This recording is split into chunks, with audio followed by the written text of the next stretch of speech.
Bases dropped on a new edition of Soccer Down Here. It's a Tuesday. It's the Tuesday tune-up. We got a lot of things to get tuned up on.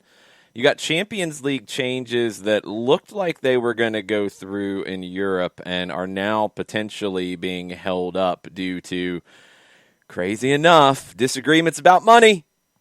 We'll see how that gets worked out. We've also got some World Cup qualifiers. It's a sad day for our friends in Mongolia. They did not have a good morning against Japan in a World Cup qualifier. 14-0, not a fun time.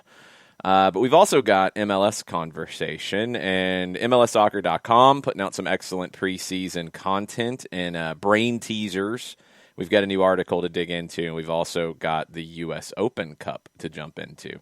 People are freaking out about our banner at the bottom, and there's no read yet for the banner. We're not going to put John on the spot, but our friends at Big Peach Running Company will be coming out to hang out with us on Thursday over at Red Hair in Marietta.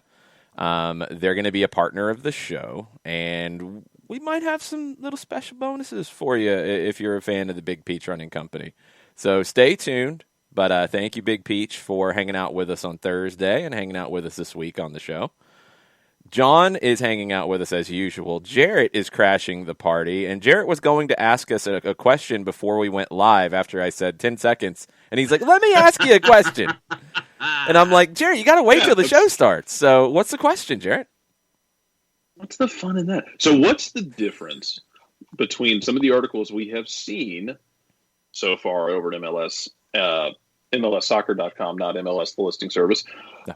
and what came out from Andrew Wiebe yesterday afternoon? The 10 MLSers this season is huge. Yeah, I mean, I kind of shifted the question a little bit, like, who's got the most pressure on them this season? I think it's the same thing. These are always interesting to jump into because you can define it in so many different ways. And look, Andrew's really good at this. Like, he's good at dropping something like this out there to make you think. That's why I bring it up, is I think people should look at it. Yeah. I like what they're doing in preseason with stuff like this. We'll be getting into kind of a little bit more of a team-by-team as we get closer as best we can. But some players that Andrew Wiebe at MLSsoccer.com pointed out that this season is huge for these guys. And he split it between the East and the West, 10 players, 5 in each conference. Sebastian Lletget was number 1, which surprised me a little bit. I think for the LA Galaxy to have a good year, Sebastian Lletget has to be huge because they don't have a lot else, sadly. They're working on it. It's slowly coming, but it's not the strongest of rosters. Lletget's an excellent player. And I know for the Euro snobs out there like John, he's an MLS guy in these U.S. men's national team rosters, and it's like, what's he doing there? He's 28. Why he plays for the LA Galaxy? Why is he in this team? Oh, he scored 2 goals. Oh, yeah, okay, that's why he's in the team. Oh, he can play like pretty much anywhere in the midfield 3. He could even slot out wide. He's played as a false 9. Oh, yeah, that's why. He's really good. He's just a really good player.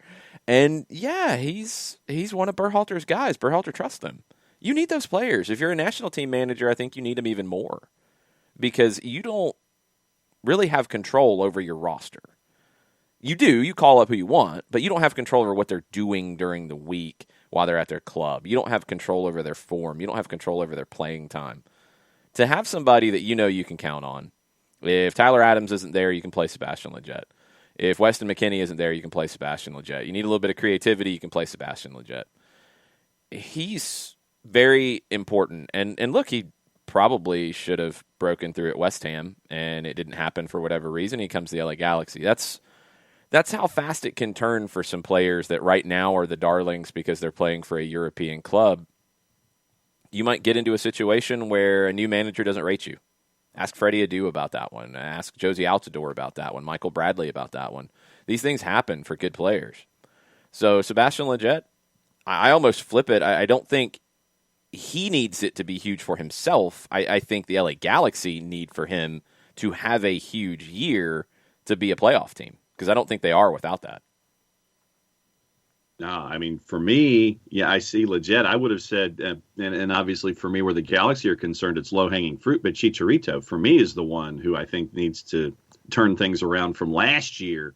And yes, he's invested in the sports psychologist and the nutrition coach and all these kinds of things, and he's apparently lost some weight, and he's refocused everything. From me, for the Galaxy, it's Chicharito, knowing what we had last year heading into this year. Yeah, you sounded very skeptical of all that you said about Chicharito. You don't believe Chicharito is going to have a good year, do you?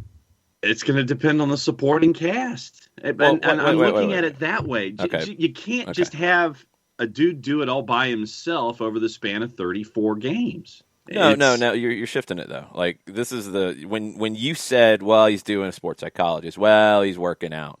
He's making these investments, and I want to see if they pay off. Okay. I'm not making a judgment on Chicharito yet. He has said he's making these kinds of investments coming into this season, knowing that in his own way he was disappointed in himself last year. So let's see if these investments are going to pay off. All right, since I can't get you to actually take a stand, how many goals does Chicharito have this year?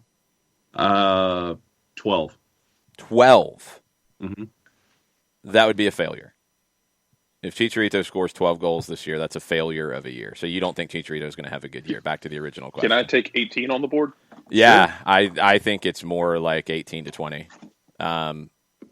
Because I do think he understands it's a big year for him, and I think he will get better service in Greg Vanney's system, because I think there'll actually be a system. It didn't really look like there was one with Guillermo Barros Escaloto. It didn't suit Chicharito. I think Greg Vanney knows how to get the best out of a player like this. So, yeah, I'm definitely taking the over on John's 12. Okay. If it's 12, then it's a huge failure, and everything has failed with that move for him and for the club.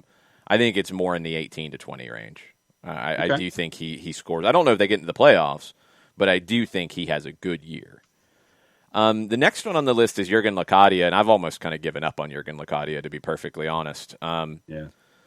He doesn't sound like he really cares too much about what's going on in Cincinnati. He's there through the end of June.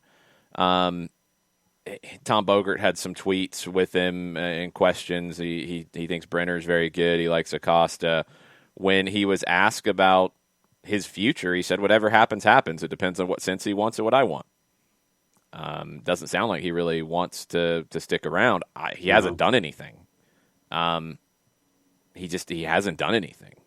So I don't even know if I would put him on the list, because I don't think he's here at the end of the year. No. I don't know if I'm Cincinnati, I don't know if I really try to count on him, Jarrett, when you've got a guy whose loan is up at the end of June and he's being wishy-washy about, what he wants, et cetera, et cetera. I'm not counting on him. He's coming off the bench for me. That's all he gets. Yeah, that's fair. I think at this point you can hope to get something out of him off the bench, though, even if it is, hey, I need you to come in and basically be Anthony Jackson Hamel like he was in Montreal. I don't think that's unrealistic, and just say, hey, you don't have to start.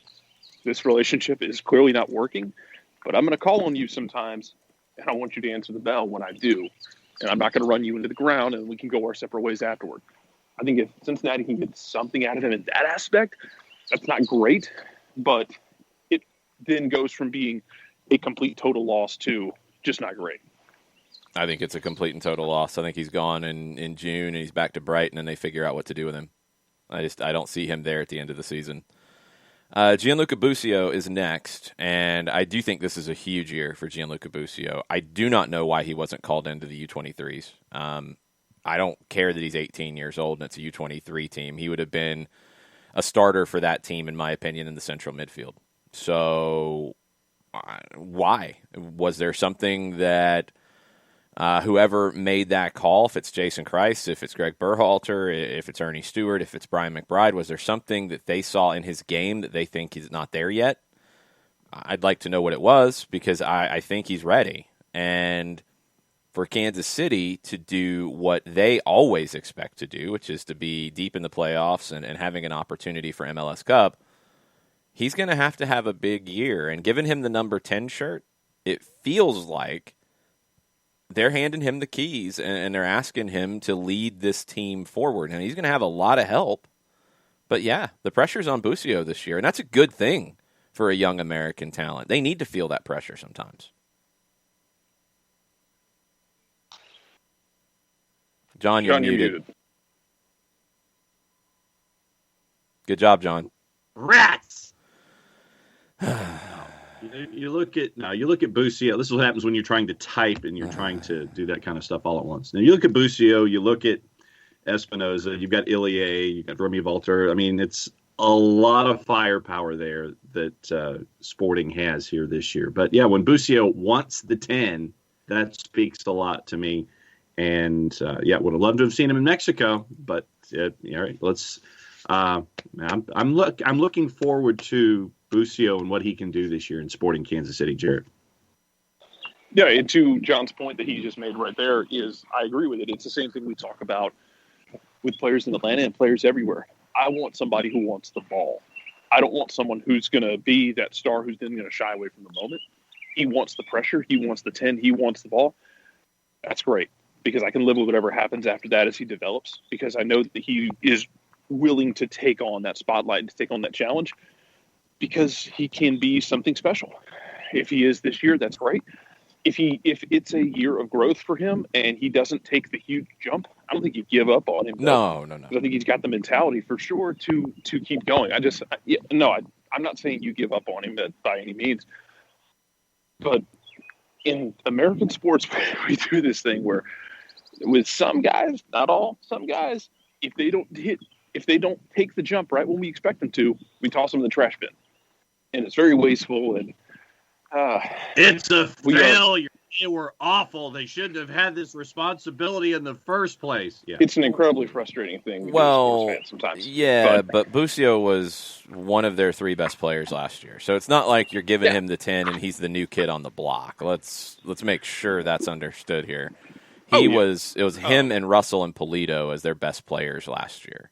And you're asking Busio to go up a level from a good level. See, I'm wondering how much Johnny Russell's got left in the tank at his level. Because I think he's 31, 32 now. He is 31. So I'm wondering, how much does he have in the tank to give you? He was excellent last year. There's no dropping off for him. I mean, this is the thing for Peter Vermes is he's going to give the keys to Busio. And this is why there's pressure. Because if it doesn't work out, let's say the first month of the season, Busio's struggling a little bit, Vermes can pump the brakes because he's got up front Alan Polito, although he keeps getting injured when he goes away with the Mexican national team and doesn't play but still gets injured. So Polito is not playing against Costa Rica today in a friendly, and he's coming back to Kansas City injured. He's got to stay healthy. Only played 1,100 minutes last season. On the wings, you got Johnny Russell. That's a good one. You're probably going to move Gadi Kinda, maybe Remy Walter out to the wing, because on the other side from Russell, it's Daniel Shallowy, who didn't have a good year last year. I like Shallowy as a player, but he struggled last year. Tyler Freeman, okay in USL, but he's not quite ready for that jump yet. So I think one of the central midfielders goes out wide. But mentioning Walter, mentioning Kinda, mentioning Ilie Sanchez, mentioning Roger Espinoza, Felipe Hernandez, who played about 800 minutes last year, good player. Cam Duke played about 300 minutes. You've got a lot of different guys that you can slot into that team if Busio struggles. You can move the pieces around. So Vermes is going to put the pressure on him, and I think he's the perfect player for this kind of list because he's got the talent, he's got the ability, but Vermes isn't rolling the dice and only hoping that Busio makes it or his team is screwed. He's putting the pressure on him in 2 ways. Lead us, but also, you see these guys sitting on the bench that want to play, you got to outperform them every day in training as well. That's what Busio needs. That's what's going to get the most out of him. I'm also interested to see how this works because I was never sure if Busio was a 10 or an 8, like where he slotted in the midfield, like what was going to be best. So I'm excited to see how this goes for him. Where here's the keys in this forward role, where you're not necessarily sitting box to box on paper. How it plays, God only knows. So I'm kind of curious to see, like, hey, we've handed him the keys, we've handed him the shirt. Here's what he's going to be. Let's go. Yep, we'll see what he can turn into. I'm excited, but he's got pressure on him. Absolutely. Phil Neville is a manager on Weeby's list who's got pressure on him. Yeah, Miami has pressure no matter who it is and how long they've been there. That's just going to be the situation. I think maybe Phil Neville's got extra pressure on him because of people's perceptions. And I've said it before, I think they're very unfair because Phil Neville did a very good job with the England women's national team. There's a lot of people in the women's soccer circles who never liked Phil Neville because he had some really stupid tweets years ago that he did apologize for, but they were still very, very stupid. He said that he was looking at that job as a stepping stone to something bigger, which people took as an insult. I think it's reality. I don't think it's a negative necessarily. But he took the job, and I thought he put himself completely into it and took a team to a World Cup semifinal where they outplayed the champions. I will always say this. England outplayed the U.S. in that semifinal in 2019. And that doesn't happen if you have a bad manager. Phil Neville did a very, very good job with the England women. Now, after the World Cup, yeah, it all kind of fell apart. You had the whole Team GB stuff starting up. You could tell that I think he was already starting to look at what the next thing was going to be for him because he knew he was leaving at the end of the Olympics. He was ready to go. It was time to move on. But Phil Neville did a good job with that team, and they played in a good way. The tactics are the same. I think we get into this a lot about, when Jill Ellis's name came up with DC and the conversations about her managing on a men's team. It's like, yes, this is great. But when Phil Neville comes from managing women to MLS, it's like, oh, this is going to be funny. Ha, ha, ha. Why? Why does that happen? It shouldn't. He did a good job with a good team and took them to a place they had never been. He's got to perform. That means nothing now. The only thing it should mean is the perception should be different than it is.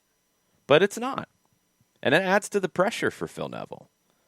He's going to have a lot of people who are waiting.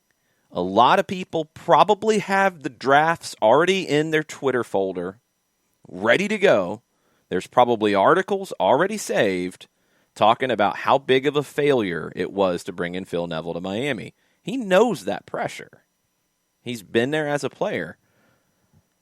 I don't know if he's got the resources to have a good season, even if he does a good job. That's the question I have more about Miami. I think Phil Neville will be okay. I don't think he's going to run this team off the road, but I don't know if they have enough talent to compete in a stacked Eastern Conference. That's the bigger question for me. Just run the offense through Lewis Morgan and call it a day. Well, you need to, but you also paid a whole lot of money for Rodolfo Pizarro, and you need more from him. Allegedly, probably you paid a good bit of money for Blaise Matuidi. We don't know how that money was distributed. You need more from him. You need goals from Gonzalo Higuain. You're counting on a 33 and a 34-year-old to do a lot for you. You're counting on Pizarro to be the guy that you really fought to get out of Monterrey. You're counting on a backline to hold up with LGP, with Nicholas Figal, Ryan Shawcross maybe giving you something there. Jovan Jones, good signing, like it. Kelvin Leardam, another sounder, like it. Chris Henderson going back to the greatest hits, okay. Goalkeeper, still a big question. Gregore, the new holding midfielder, is he the guy? Had a good year at Bahia, but this is a jump coming from Brazil to MLS. Is he going to be ready for that? And do your old guys hold up? And what's the other wing across from Lewis Morgan? Because Morgan will deliver.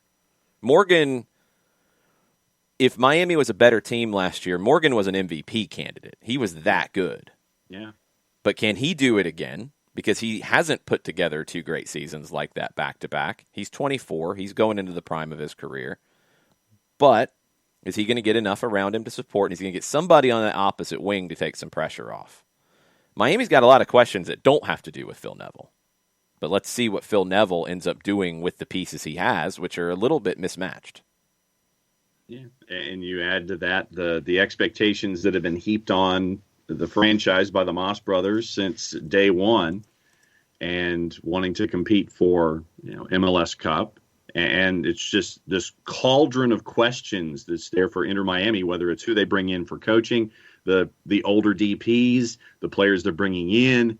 It's just there's a lot of stuff, and it seems that Phil Neville seems to be a focal point, but there are a lot of focal points for Inter Miami this year with all the questions they have. Chris Henderson's going to need a little bit of time, Jarrett. I mean, he comes in to kind of fix a broken roster. The Leardam and Jones signings on the outside and the back make sense. They're guys that he knows and trusts, that they can hold down the fort for a year, maybe two. But you've got to start figuring out past this season, okay, Matuidi's probably done at the end of this year. Gonzalo Higuain, they've got him through 2022. You get the whispers occasionally about him going to River, going back to Argentina. Maybe that's the right way to go here. You invested in Carranza and Pellegrini. You've got to try to get something out of that investment. If you got to loan them out, you got to loan them out. You got to figure that out. You got to, if you're Chris Henderson, be competitive this year. You got to give Phil Neville the pieces to be competitive. They probably still need some work. But you also got to start looking ahead to 22 and what this team is going to be after this season. This is almost like let's find the duct tape and keep this thing on the road for now. It kind of feels that way. I think part of it also is I think you expected to get more than 1 year out of Luis Robles. Yeah. When you brought him in. That's something you didn't count on. Like when you bring in Luis Robles at where you did, you're thinking, I can get 2 or 3 years out of this guy and put somebody else in behind him who can get ready to do that position. That's another hole you weren't expecting. And some of this is with Miami. I think it's bad roster construction. Some of it is just tough luck. And then sometimes you found diamonds like a Lewis Morgan. Yep. There's good and bad with every roster construction. There's a lot of it you can't predict. And there's some stuff you just catch bad luck. And when you just do things that don't work out and then you factor in some bad luck, you're in a position where there's going to be lots of questions. It doesn't help. Neville that he has the existing relationship with David Beckham. Yeah. That's the other element of, yes, let's go get Phil Neville and trash him. Yeah, he's buddies with Bex. He didn't earn the job. He was just given the job. That sort of thing. And see, that's the line, though, Jarrett. And I know you're not saying it. It's the fact that irritates me is he didn't earn the job. He absolutely did earn the job. Mm-hmm. He took a team to a World Cup semifinal. I don't care that it's a women's team. No. Like, I don't care that it's a women's team. He showed good tactical awareness. He showed a good playing philosophy. Now, can he do that in Miami? We'll have to see. And Byrne, his bias is that he's English. And he has severe doubts about English coaches. And I totally understand that. I don't think Phil Neville's your typical old school English coach. Byrne, I know you better to say that's not your bias. I think that's the bias in general that people don't want to talk about. Because what Jarrett said, and I know he's not saying it, but the idea about he didn't earn the job, he's just friends with Bex. He took a team to a World Cup semifinal. That's going to get you some jobs. So I think some people need to put their old perceptions of Phil Neville away. The women's soccer circles really have it out for him, and they did consistently. Anytime he opened his mouth, they went after him. At some point, you got to move on because his players played really hard for him. They didn't have a problem with him. There was a really good BBC documentary. I think it was about a pre-tournament camp ahead of the World Cup. I can't remember where they went, but it had a lot of behind-the-scenes stuff. That was a close-knit group. I don't think it was fake for the cameras. I think he did a good job with that team. Should have walked away at the end of the World Cup. The team was really good. Good players. Yeah. I thought he got a lot out of them. He didn't develop all of them, but I thought he got a lot out of them. They played good soccer. Now he's got to do it in MLS. Give him an opportunity is all I'm saying. Don't hold anything from the past against him. If he fails, he fails. And then they're going to have to move on, and they're going to have to figure out why it failed. But I don't think it's automatically a failure. And some of the comments out there, I've got to wonder why people are saying them and where they're coming from, because they look a little strange. Yeah, I just. All right, so who's next on the list? Oh, yeah. Go ahead. No, Well, it's just no. I'm right there with you. It's like the all of this perception that Neville didn't earn his spot and hasn't earned his stripes. It's just that has bugged me ever since that's been brought up. So obviously we'll see. That's an odd one. Sam Williamson, if Charlotte hires Big Sam, there will be more than rage. Okay, that will be very funny for the show. But oof. Gravy for breakfast. Charlotte is going to hire Neil Lennon. We've been over this. I'll still have rage. That'll be a different kind of rage, but it'll still be rage. I'll just laugh. Yeah, I probably will too, but then I'll be mad. Josh Wolf is the next coach on the list, and I don't know if he should be here yet. I don't know how much pressure's on him in year one, to be perfectly honest. I don't think Austin is talking it up like Miami did in year one. There's pressure because he's got to get everything heading in the right direction, and he's never done it before. I'm very skeptical of first-time managers with expansion teams where you're building everything from scratch. Ding, ding. That's tough. Josh has been around the game for his whole life. We know that. He's been around a really good manager in Greg Berhalter for most of his coaching career. That's going to help him a ton. I'm sure Berhalter has been there for advice. But you're having to do more than just put a brand new team on the field. I mean, you're having to figure out everything that the club does from, like you're involved in training facilities. You're involved in putting together like travel plans to a degree. Like you're doing all of that from scratch because there's nobody in place, and it's tough. And if you haven't been a manager before, that can distract you from the job of being the manager. So I don't think there's pressure on him. There shouldn't be. I think it's the second year is where we start to look at really what Josh Wolf is. I think this team needs to be solid, and I think they are. I think they have the talent to be. They need to look competent this year, and they need to just be around. They need to not finish last, I think, preferably in the West. They might, but they need to be competitive as best as they can. That's all I'm looking for. There's no pressure for me on that one. Yeah, I had zero pressure on Josh Wolf. It's, this is like Extreme Makeover Home Edition, and Josh Wolf is more than just Ty Pennington. It's like you're Genevieve and you're everybody else, and you're trying to put the house together to make sure that it's ready for the reveal. For me, it would be year two. It's just, this is something that's new. It's being built from ground zero, and it's like, all right, so let's see where things go. I did not have any kind of pressure on Josh Wolf at all, Jarrett, for year one. You're looking for a progression here. See, I think there is some pressure on him, just in the sense of it's an expansion team, and it's the first expansion team we've seen in a while where you're not handing the reins to a name, either a domestic name or an international name, and you want to see what he does with it. I don't think there's pressure in the sense of if this doesn't work year one, you're out the airlock and that's it. I don't think it's anything like that. But I still think there is pressure that, Austin has put together what looks like a really good roster on paper. It's good. And you want to see what he can do with it. And you want to see what I almost want to say that it's one of those things where you want to see how they play versus the record. You don't want to necessarily look at what might not be a great record. They might play well, and it might be a thing that a lot of expansion teams run into, and especially in a weird year like this one, it might be a thing a lot of teams run into where, hey, that expansion team does not have the depth to make this work all year long without taking a few punches across the chin. So I think there's pressure. I don't think there's fire pressure. Yeah. But I think there is some pressure to say, hey, here is a guy who, came up through MLS, and we gave him this opportunity, and we want to see how he does with it. And I think that's the sort of pressure I'm seeing with it personally. But I don't think it's like if he does poorly, we fire him sort of thing. There's another coach on the list, Mark Dos Santos from Vancouver, and I 100% agree. I think he's got the most pressure. At some point you got to make a decision on if he's the guy, and he's been there for a while, and you can absolutely question the talent he's had to work with. But they've brought in a lot of young talent this year. This is a very different group, and I think he's going to have pressure to get it moving in a much more competitive direction very quickly. I don't know if they are in last in June if he's back. Like, I don't know if he's back for the second half of the season. I think it's that kind of pressure. At least it should be, because there's been so much talk about him and how great of a manager he is. I just haven't seen it yet.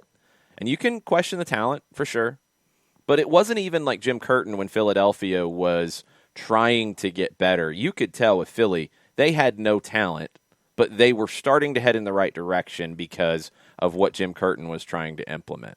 Vancouver, I don't know what they're trying to implement. It feels like it jumps around all the time. He said in 2019 he wanted a team that would press up high. I've never really seen that. I feel like this is the guy who has the most pressure on them is Marc Dos Santos. Yeah, I mean, now with seems Vancouver, like the leader in the clubhouse. Yeah. Or if you're looking for a manager, the first manager to get fired this year, that's top of your list. Yeah, that was what I was going to say. So he's first in the sack race grid, right, Jarrett? You think? Oh yeah, I think so. I don't know who second so. he is, honestly. I'll have to think about on it that for a minute. Yeah, I think Maybe Almeida. maybe. I'll have to think about that one. We might have to work on that one here in a little bit. Aaron Long on the list. I don't know. I wouldn't put him here because, I mean, I get the idea that this is a big year for him and his career. Aaron Long is 28, I think. Let me make sure. I don't have it in front of me. I think he's 28. Right at that point. Yeah, 28. Right at that point where, yeah, he could go to Europe. The Red Bulls haven't let him go to Europe for a while now. Yeah. His contract's got to be up here at some point. I don't know if we have an expiration date on him. It looks like the end of the season. So if it's from that perspective, yes, it needs to be a big year because he's playing for his next deal, and it could be in England. He's got the ability to play in England. He does. He'll be at 29. It won't be a big money deal, but yeah, a mid to lower table Premier League club or a top championship club could bring in Aaron Long. Gwen's a big Aaron Long fan. I was going to ask. Could absolutely work. He is one of the best center backs in the league. So, I mean, it's not like it has to be a bigger year than he's had before. It just needs to be a typical kind of year. He's good, and he needs to play well.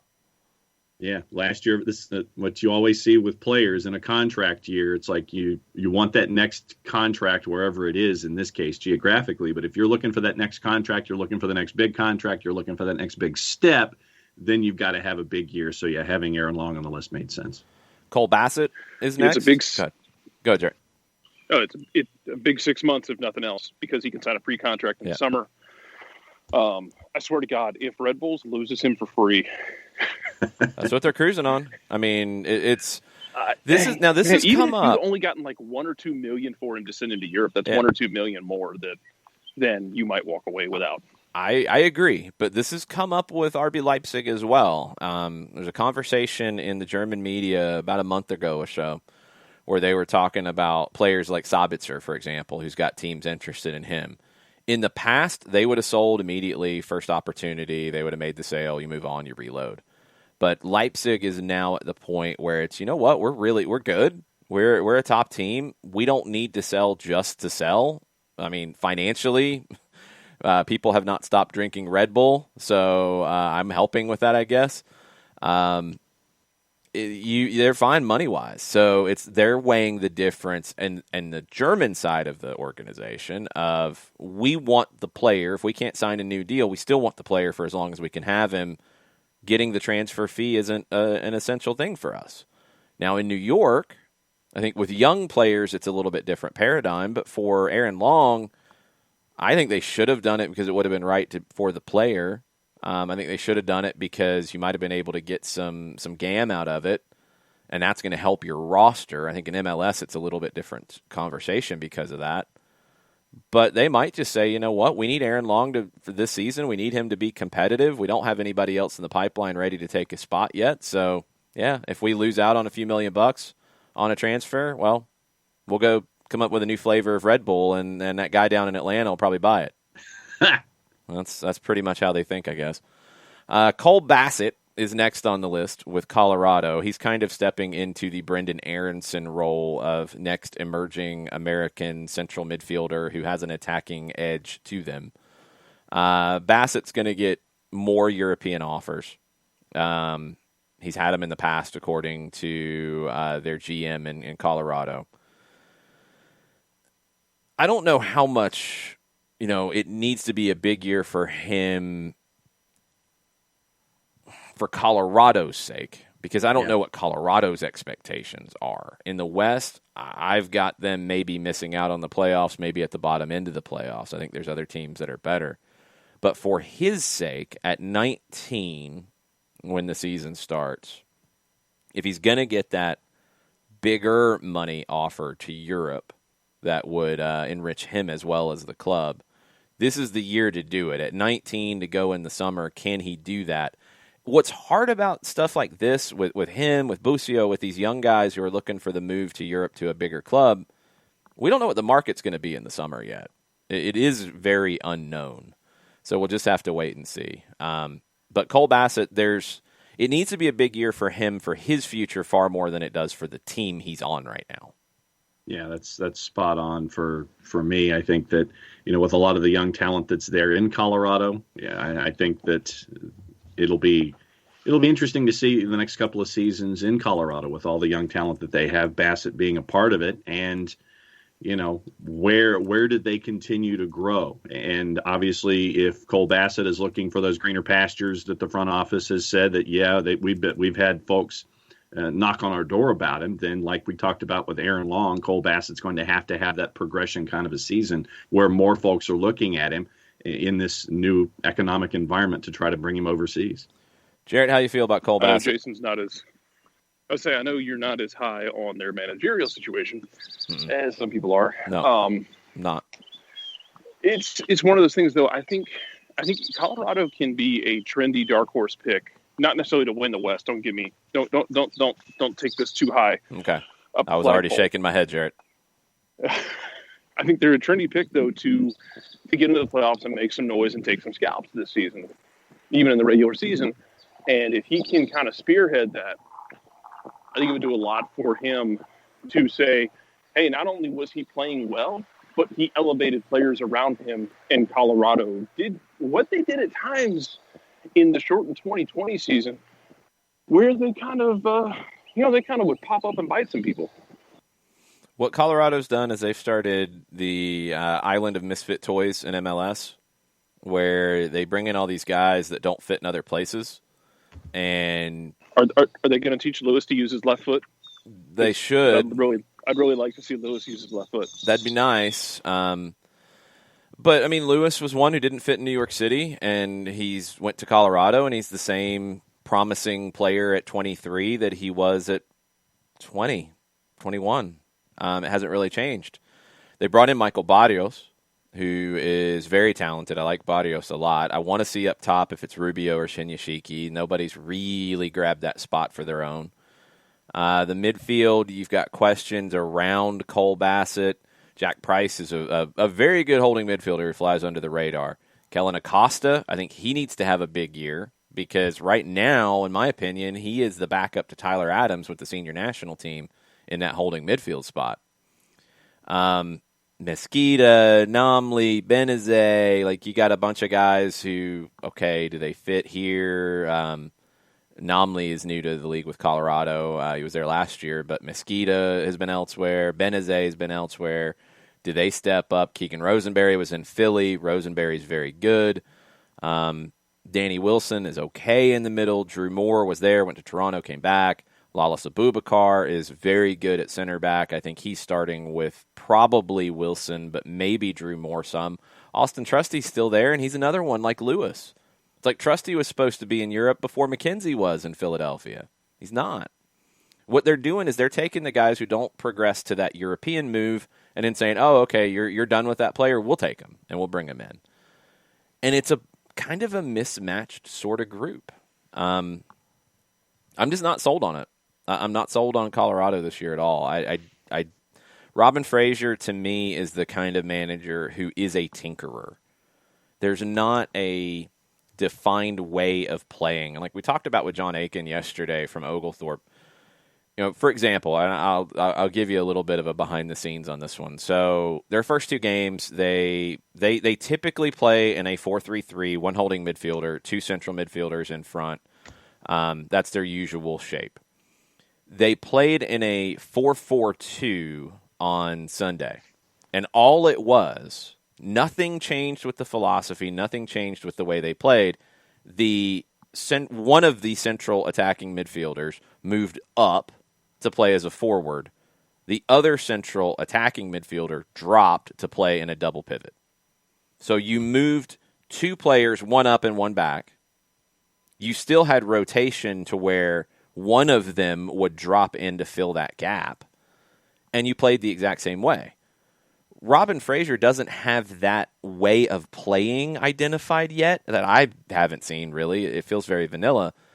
So then when you make changes, you're just tinkering things to tinker them.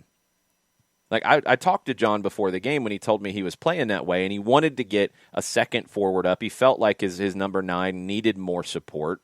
He wanted the ability against a team that pressed pretty well to be able to go long at times and have two players in that spot against their two center backs.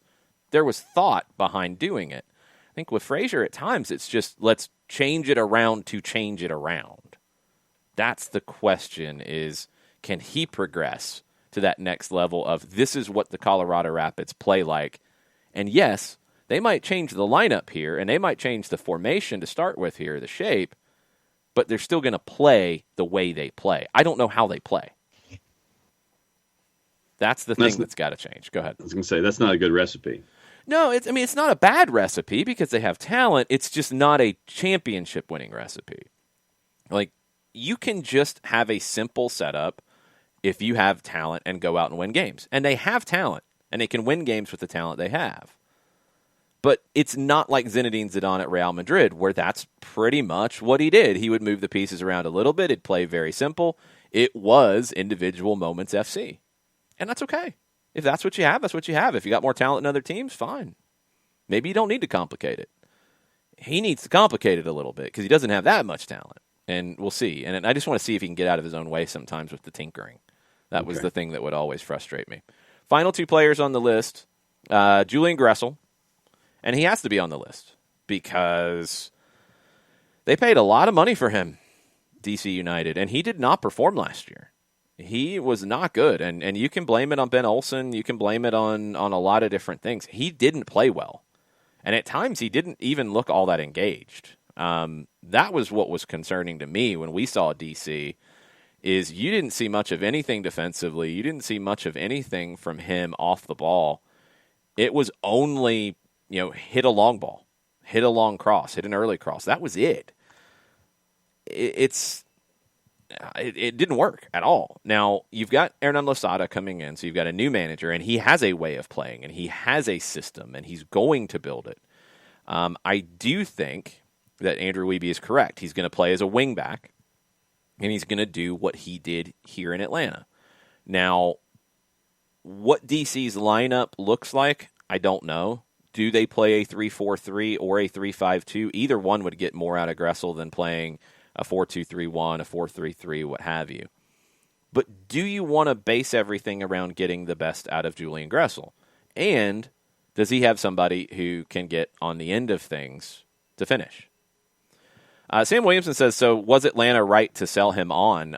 For the offer they got, yeah, they were, because they couldn't come to an agreement on a new contract. So it was let the contract run out or get a really good offer and move on. So yeah, Atlanta was right. And Brooks Lennon was an upgrade. Brooks Lennon had a better year last year by a lot than Julian Gressel. Now, if you want to compare to Julian Gressel in the past, that's a different conversation. But last year, Brooks Lennon outperformed Julian Gressel by a large margin. Can that change this year for Julian Gressel's end of it? Yeah, it can. But what does DC look like first year under a young manager? What do they look like in rearranging this group? If they play, let's say it's a 3-5-2.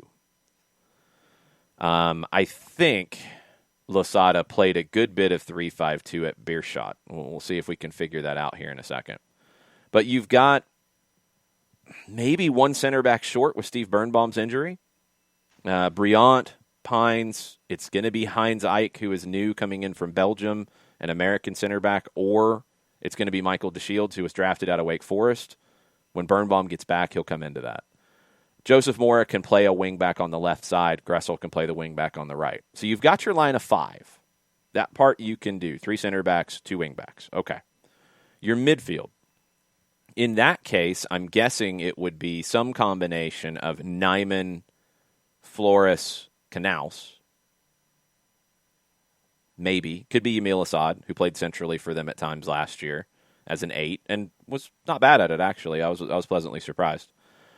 If you do that, okay, that's your 5, that's your 3. If you go to 2 up top, Ola Kamara, Jordi Reyna, does the new player they signed, the Curacao-eligible Nigel Roberta, who played in Bulgaria, is he the guy? They just signed him for a 3-year deal. I would assume he's going to get a pretty good look.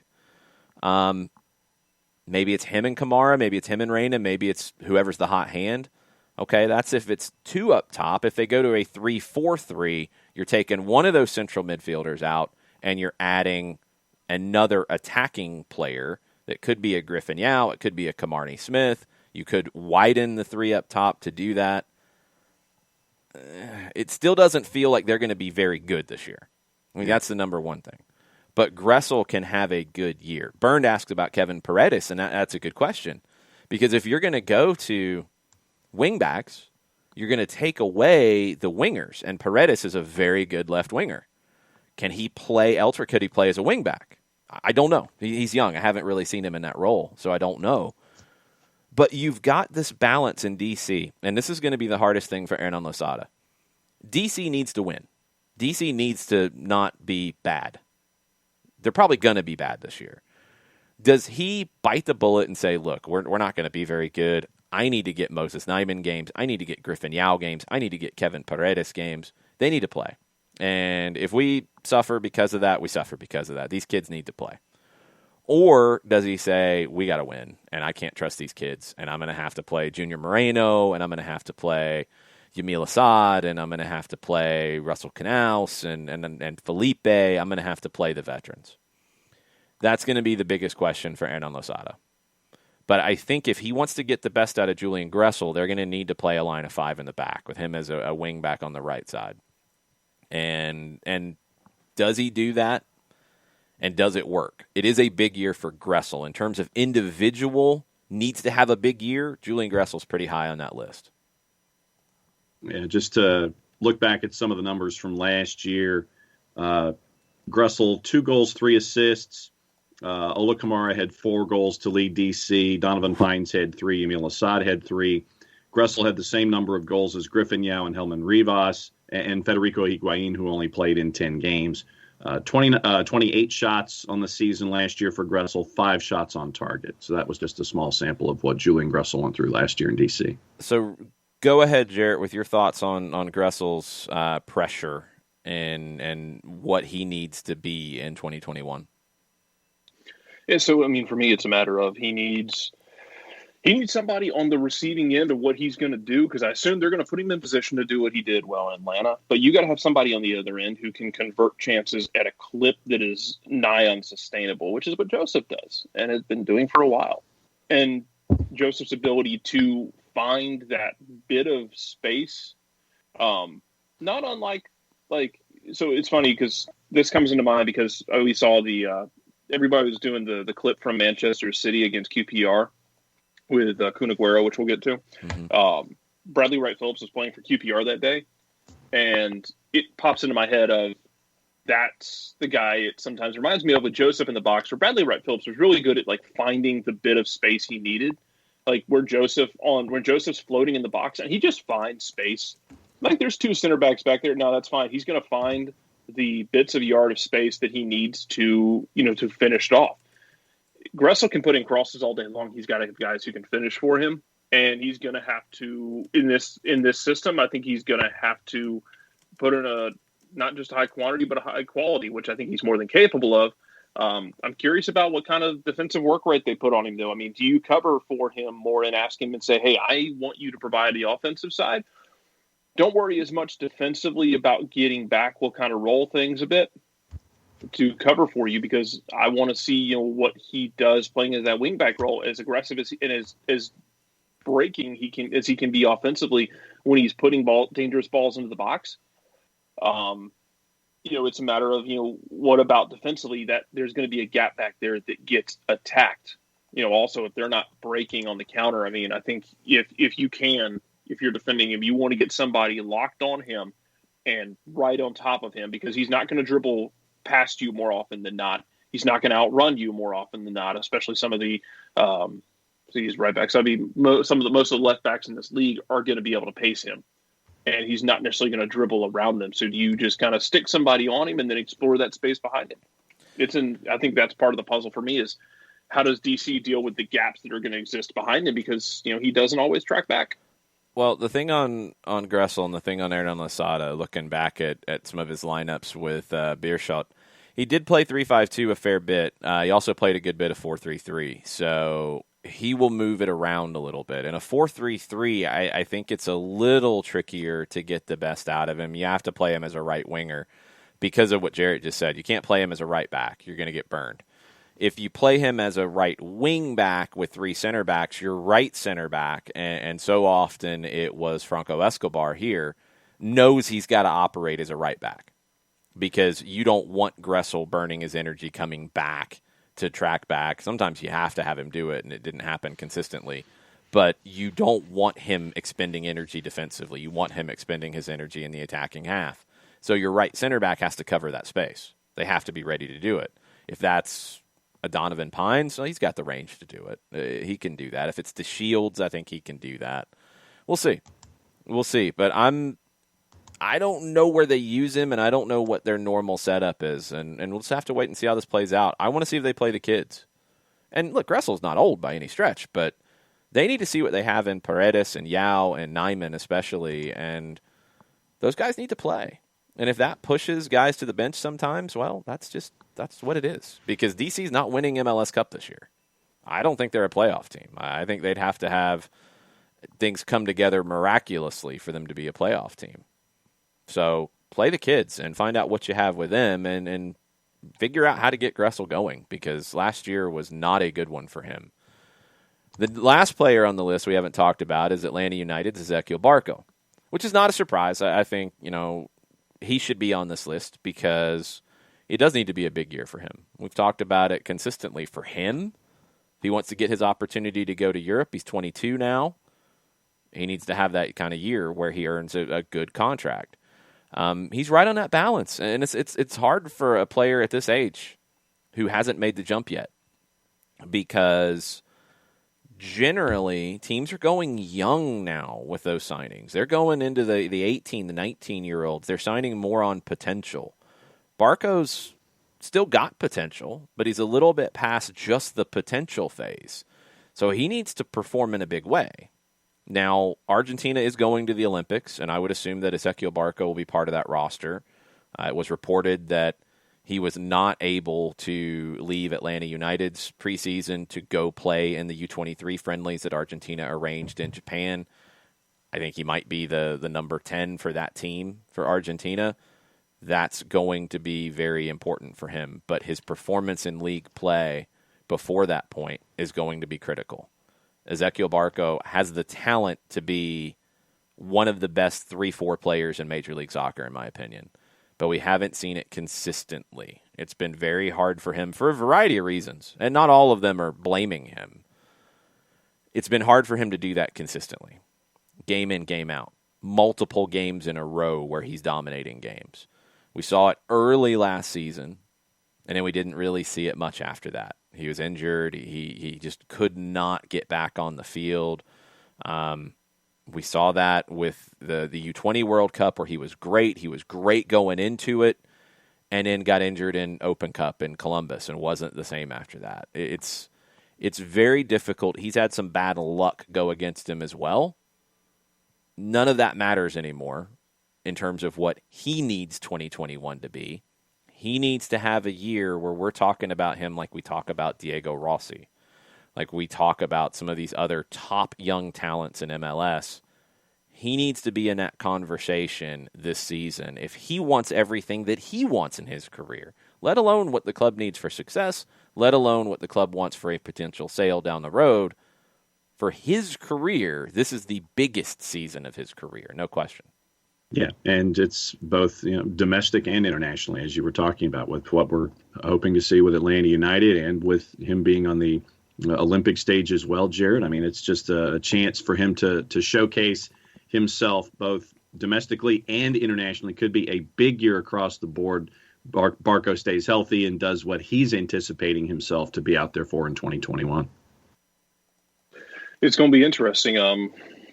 I always go back to 2019 where he was really finding his rhythm. You go to Columbus for the Open Cup game. He gets tackled really cynically and then ends up missing time. And it's to Jason's point, it feels like every time he's started to find his rhythm, either he gets hurt, something weird happens, a global pandemic ravages the entire planet. There's that. All sorts of fun things. I like what we've seen in preseason, and the reports out of preseason so far have been really good, and they've been optimistic. And he's going to have guys around him who, you're hoping Joseph is able to produce, what he at least the chances that he has been doing in the past. You've got lots of speed and lots of weapons around him, and you want him to be. This is the moment. Hey, man, I need you to hit maturity peak, not just in terms of age. You're 22 now. It's not just that, but the in-game maturity and be able to control the game and kind of balance the emotion of the game. And he's got it in him. I don't really think that's a question. I think he's got it in him. It's just a matter of can he tap into it. And then the most Ezekiel Barco thing possible would be for Barco to be putting together an MVP caliber season and then go to the Olympics. I don't know what would happen at or after the Olympics, but like every time he gets going, he has to stop for some reason or another, whether it's injury or pandemic or something weird happens. That wouldn't be a bad thing, Jared. If he's having that kind of year and he goes to the Olympics and then plays at that level in the Olympics, that's a big year for Ezekiel Barco. Yeah. That'd be fine. I would be sad for Atlanta's sake because you wouldn't have him doing it here. Right. I'm looking at it from the Atlanta perspective. Of course. From the Barco perspective, it's brilliant because this is what we were waiting for last year, which was Ezekiel Barco, comes out, plays really well, like we saw in the first CONCACAF Champions League home game where Atlanta looked good, and then he has two really good games in the first games before the pandemic shuts everything down. Everything's going great, and then he was going to go to the Olympics, tear it up, which he had been doing when he'd been playing with Argentina's youth national team, and then go to Europe on a very fat salary. Could happen this year. It absolutely could. It absolutely could happen this year. It's a massive year for Ezekiel Barco. And on this list, I think somebody who needs to have a big year, it's probably him. It's probably him for both his future and for Atlanta United. I do think the style of play in the system is really going to suit him because he's going to be not in a secondary role, but in a different role where he's not on that front line. He's going to be, if he's playing one of the central midfielders, he's going to be behind that front line. There's going to be space for him to operate in. He's going to have a lot of opportunities to run at defenders isolated 1v1. I think it can suit him. And with Moreno, with Dom, with Joseph up top, he's going to have players that he can play in to pick up assists, but he's also going to have opportunities to go to goal himself. And everything's on the table for him. This is the year that you need Ezekiel Barco to be the best boat he can possibly be, and we will see if that happens. It's the top of the hour. We know what that means as John stretches, which is still kind of weird. I don't know how to feel about it. It means I go behind my lead wall. Yeah, it does mean that too. We didn't even get into the talk about Celtic, Jarrett. Because that's okay. We can do that another time. I didn't mean to take an entire hour going over that list. No. That was we were going to get into that list anyway. That was good, and I'm glad we took up an hour because I like to have an hour of MLS talk. I like to jump into stuff in that kind of detail, and that was fun. All right, cool. Good call. Happy mistakes. Yes, good call. But how do you feel about Lucien Favre if he goes to Celtic? I have to look it up more. I need to do research before I speak on it and make a fool of myself. That's the latest, is that he is interested. Also, Thierry Henry made it clear that I am available. I wonder if he would do France or England. Or Celtic. He made it clear that he was available about Celtic. on Robbie Fowler's podcast. That would be very interesting. Yeah. What are you going to get? Are you going to get the guy who, drove Monaco into a ditch? Or are you going to get the guy who actually had Montreal looking interesting and fun? At times. We'll see. All right. We'll see. I think if you're between those two, you should hire Lucien Favre. But if it's between those two, I think you should really go and beg Jesse Marsh. You could, if you're between those two, at some point when you were doing your choose your own adventure book, you picked the wrong page. You've got 2 or 3 decisions back. Yeah, you did. You went back in time when Thierry Henry was looked at as the next young, promising manager, and you went back about 10 years in Lucien Favre's career, too. So, we'll see. Jarrett, you can mull over that and tell us more about it later. Ugh, okay, fine. We'll see you next John, time. Have luck. fun. Jarrett wishing John good luck. We'll see what that means for John's read about our good friend Steve Apolinsky right now. Apolinsky and Associates, LLC, proud supporters of everything soccer down here in the SDH network for wrongful death and serious injury matters for clients in Georgia and Alabama. There's only one place you need to go, and it is Apolinsky and Associates, LLC. 3 different ways you can do it. You can pick up the phone, hit 404-377-9191, hit send. Then when it rings on the other end, you get a free consultation. When voices pick up on the other end, obviously. If it's just ringing, you can't get a free consultation. You have to wait for somebody to pick up the phone. Way number 2 is that you can shoot Steve an email directly, steve@aa-legal.com. He can answer that once you hit the enter key and it goes to Steve. He can send you a response back. Number 3, go on the World Wide Web, large device or small, type in aa-legal.com in the address bar. Hit enter, hit return, hit the arrow key, whatever advances you to the home page. And in addition to all of the accolades that you see that Apolinsky and Associates LLC have acquired over the years, any question that you have could be answered from the homepage about cases, accolades, and anything else that might be on your mind. But if it is not answered from what you see, you can go to the pop-up window, lower right-hand corner, because that's what pop-up windows do. They pop up 24/7, 365 and a quarter. Thank you, Chris Hutchison. Over 30 years of experience, over $40 million in judgments for their clients in 2 time zones, the Eastern and the Central, for clients in Georgia and Alabama. The website is aa-legal.com.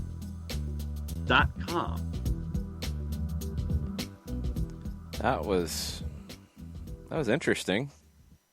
How interesting was it? Let's see what people thought about how interesting it was. Let's see. Oh, man, the score's here. That's the first one.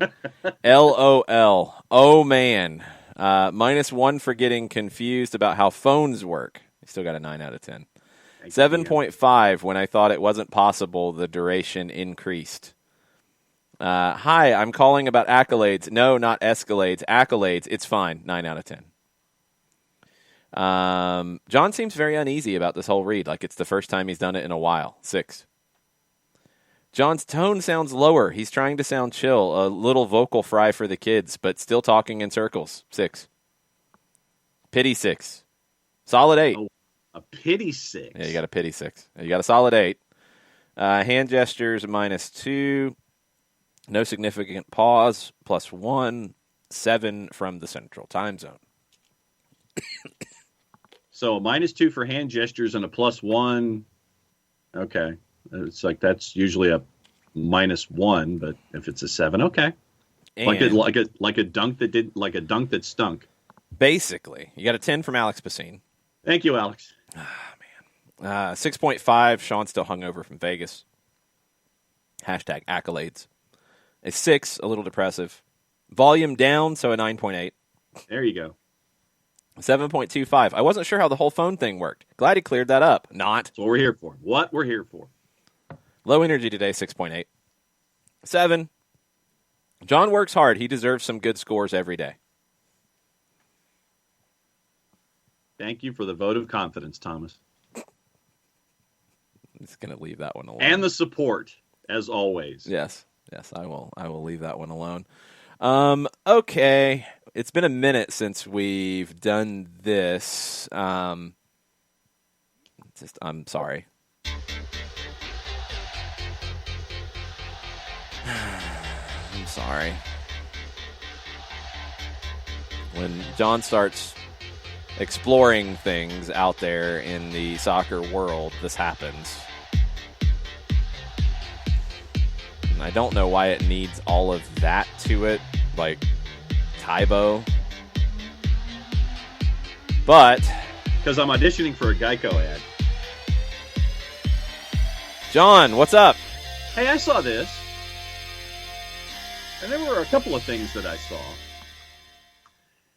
And Ronaldo has actually apologized for that haircut. Wait a minute. There's a lot of Ronaldos. You're going to have to be more specific. Cristiano Ronaldo, back in 2002. No, John, you've already broken it. Oh, the wrong Ronaldo? Oh, that Ronaldo, okay. oh. The one with the gap in his teeth, okay. 0.0. Okay. Oh, 2002, obviously it couldn't be Cristiano Ronaldo. He's not that old. What'd you do? Pick the wrong Ronaldo.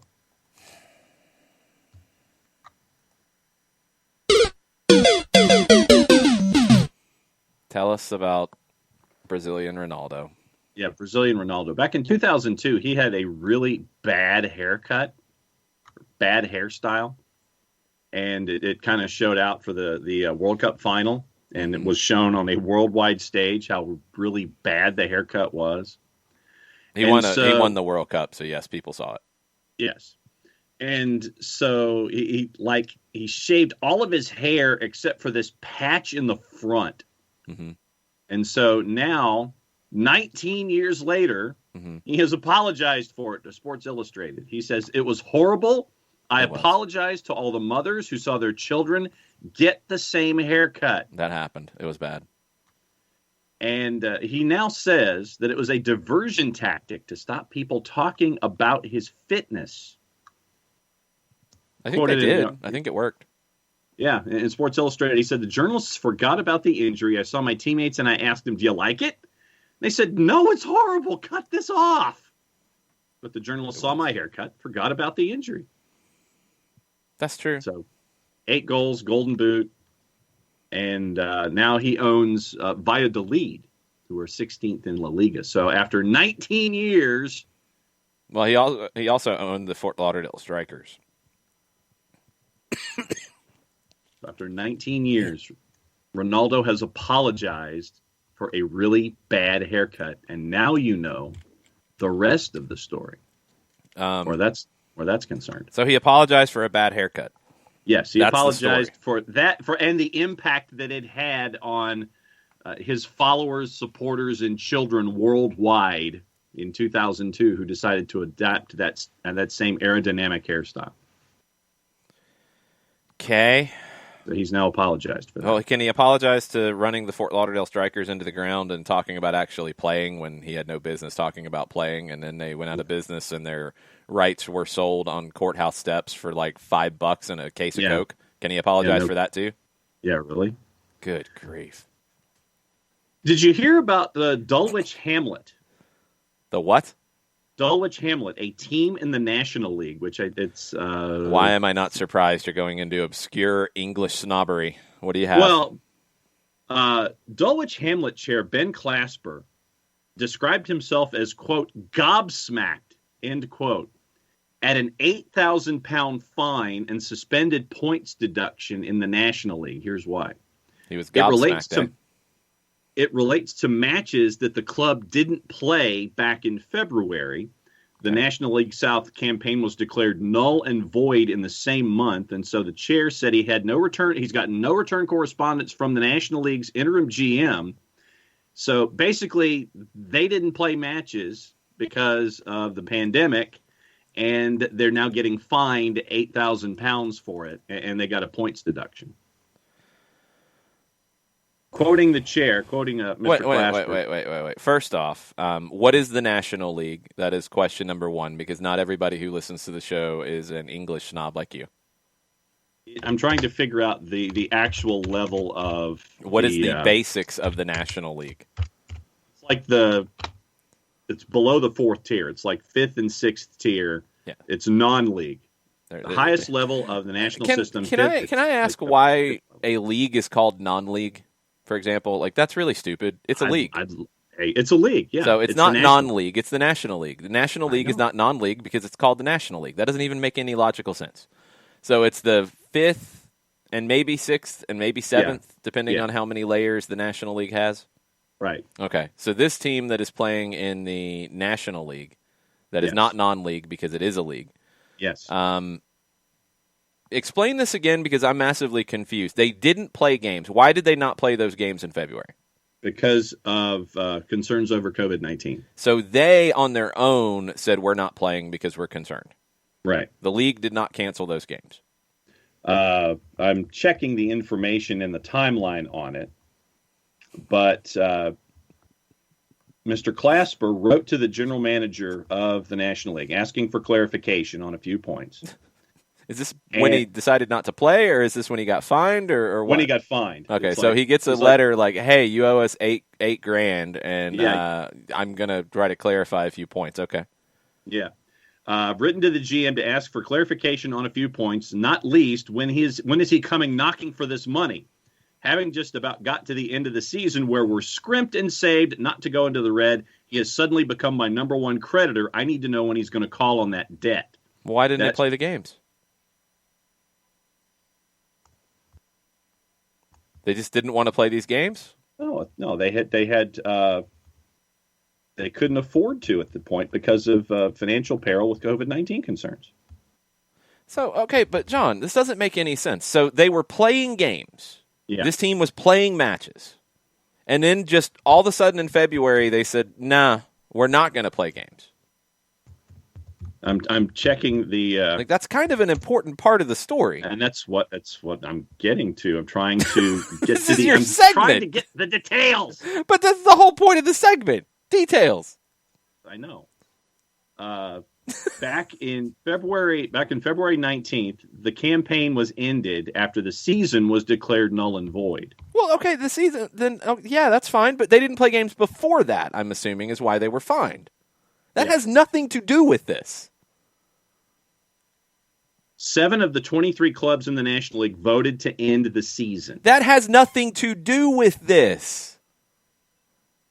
I'm assuming, and Fourcard is right, you didn't see this. You're looking into this. That's what the segment's now called. I saw part of it. Yeah.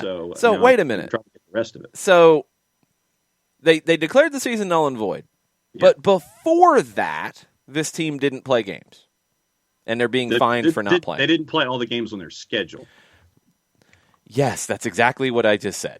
Right. They had games that were scheduled, and they did not play them, so they are being fined. Yeah. Why did they not play those games when they were scheduled before the league shut down? That's what I'm trying to determine. That's a very important part of the story because they've been fined $8,000, and now he's complaining about having a big creditor. Why did he not play the games? That's like I said. I'm getting to this.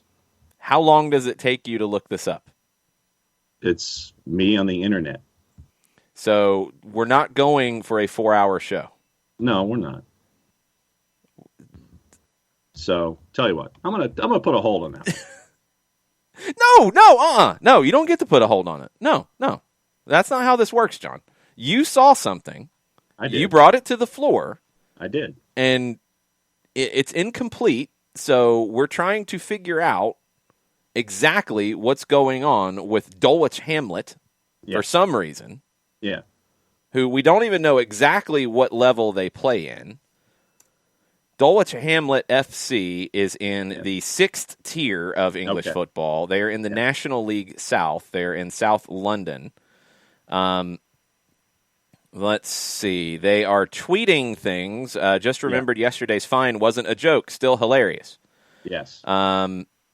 They did not fulfill fixtures when the funding stopped, and they were awaiting the decision to null and void the season. So they did not play games because I guess the funding that they were getting from either the trickle down from the Premier League or the government or what ran out. Yeah. So that's why they didn't play these games, and they were waiting on it to be declared null and void, but it wasn't declared null and void, so they didn't play games that were scheduled. Yeah. There you go. Okay. Is that all? That's all. There's not that's it? With that story, yeah. Okay. Hold on. I'm waiting to see if there is anything more to it. Clasper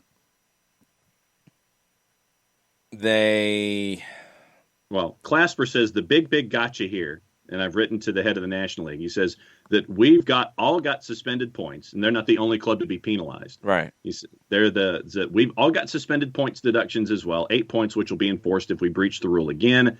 Last week, they announced the league starting in August, but they've given no guarantee that we're going to only be starting when we have fans back. So they've got no long-term strategy. I hope it happens, but we have to err on the side of caution. Do you really think the governments and councils are going to be authorizing 3,000 people in August? I really, really hope. So let's play this forward. What happens in July when restrictions are still in place? Are they going to compel us to start with no income and no fans? If we say we can't play, are we going to be hit with another points deduction and fine, as well as losing the 8 points which were suspended? They've got no strategy for these things. National League was asked for comment, and they had no comment yet. Okay, basically my take is that the National League is being stupid for putting large fines on this. Docking points I have no problem with. You were scheduled to play games. The league wasn't shut down yet. You didn't play games. You did get points docked. If that means you drop down to a lower division, you drop down to a lower division. Sorry, play the games as they're scheduled if you're going to be a big team. I know it's 6th division, but still, if you want to come up there and be in the league, then you got to play the games. And if you can't fulfill the schedule, then you're going to have a punishment. I wouldn't fine them right now because that doesn't actually accomplish anything because that could put teams out of business. So leave the fines out, do the point docking, and move on. They really don't have much of a complaint. That's all. Yeah.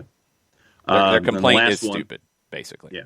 Yeah. The last one on Hey, I Saw This is apparently West Ham accidentally leaked supporters' details, including phone numbers and home addresses, after a technical error on the club's website, with experts claiming fans could be exposed to cyber attacks.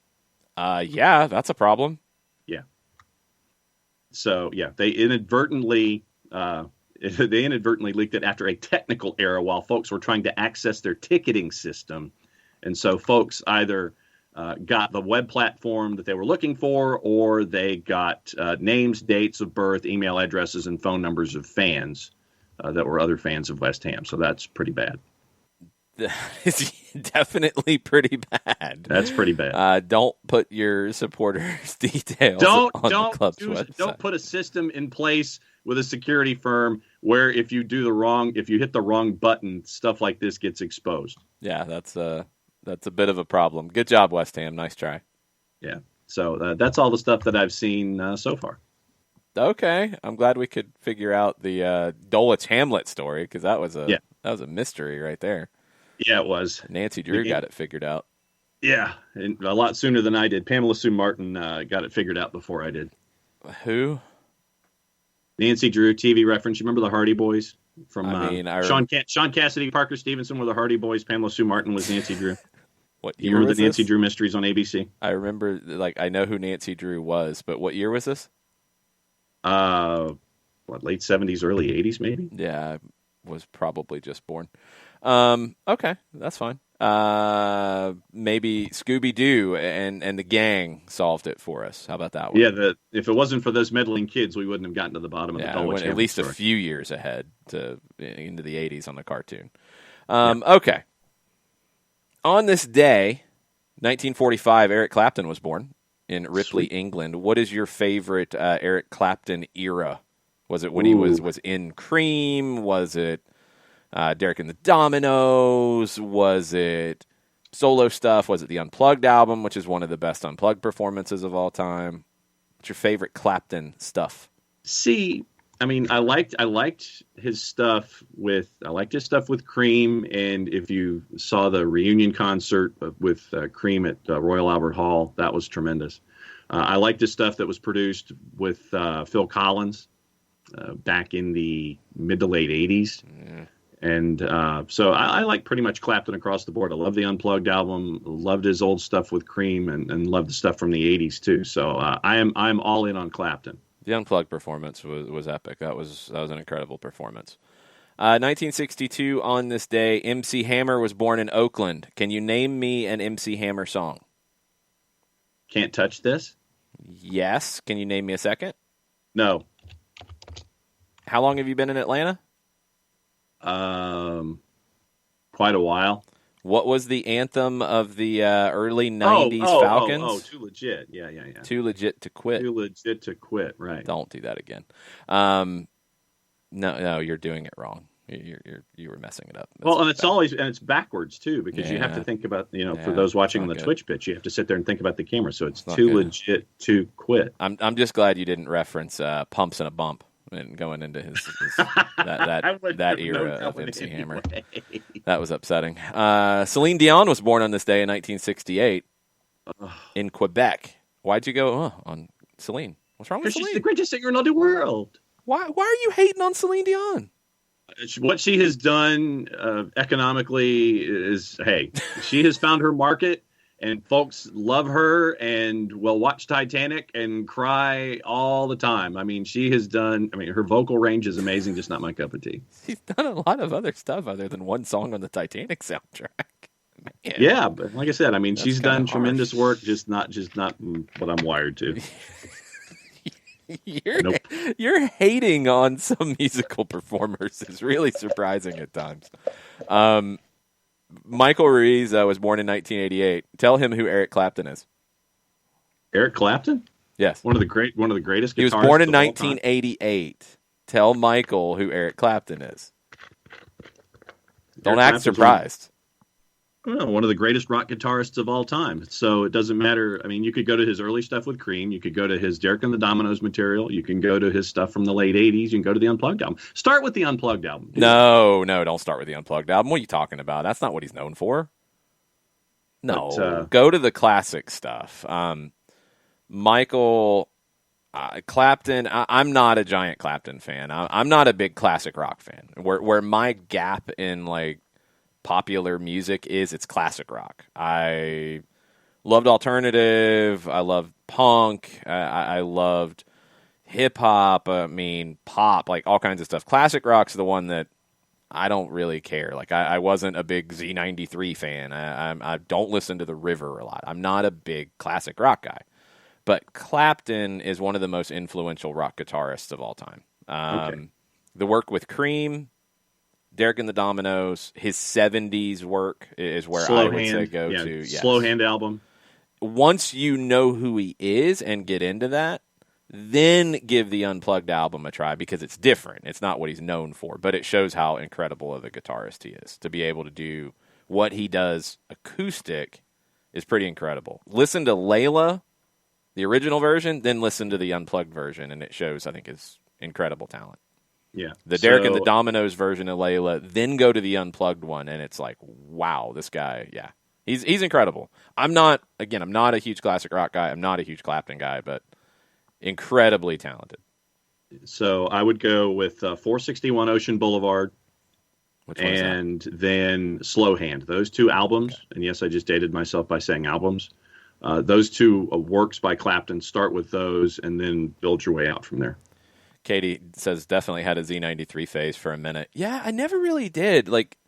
Occasionally when I'm driving now and I've got Sirius XM on, I'll go to classic vinyl, classic rewind, and bounce around. I've come to appreciate, the Allman Brothers and Skynyrd a lot more as I've gotten older, but it was never something I went to.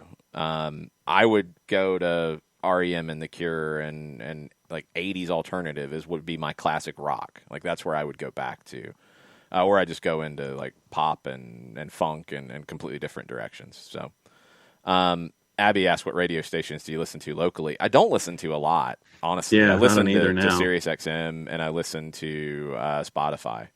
Yeah. So if I listen to local stuff,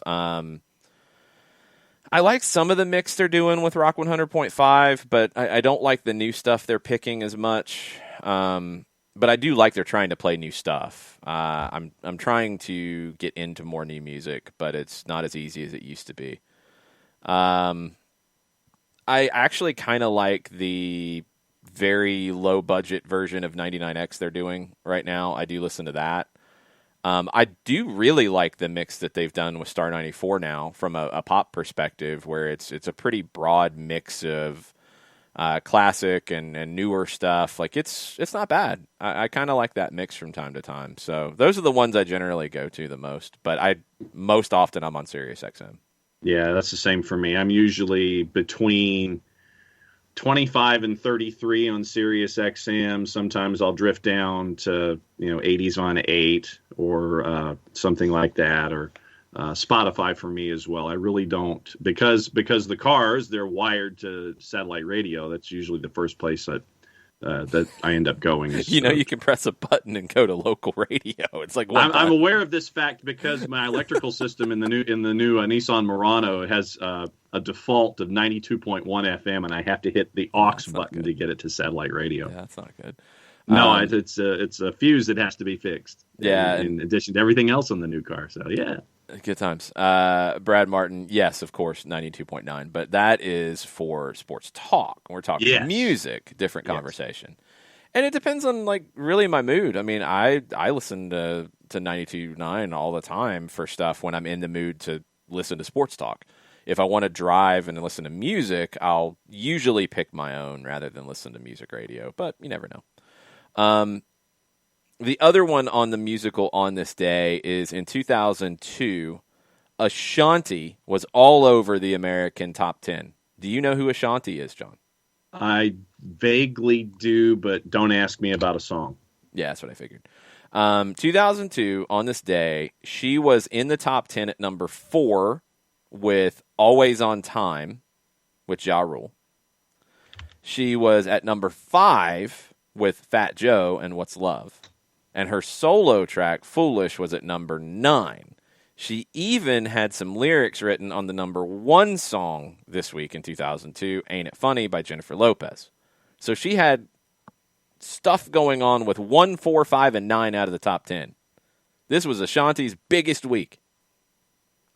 Hey, that's solid. If you can get 4 out of the top 10 one place or the other, that's good work. I believe Ashanti sang the national anthem at the All-Star game here in 2018. I think it was either that or the MLS. No, it wasn't the MLS Cup, because that was the 7-year-old who had done it in Los Angeles. Right. I think it was the All-Star game in 2018 that Ashanti sang the national anthem at. So there is a soccer connection to Ashanti's big week in 2002. That's our on this day from a musical perspective, as the show's gone completely off the rails. Okay. U.S. Open Cup announced yesterday. First round canceled. 16 teams instead of 24. It's 8 from MLS, and it's going to be based off the first 3 weeks of the season, which is not ideal, but there's really no other way outside of drawing teams out of a hat. 4 teams from the USL Championship, the semifinalists from the playoffs last year: El Paso, Louisville City, Phoenix, and Tampa Bay. The League One regular season champion Greenville Triumph, the NISA fall champion Detroit City, and then 4 teams from the Open Division, which is amateur divisions below the professional levels.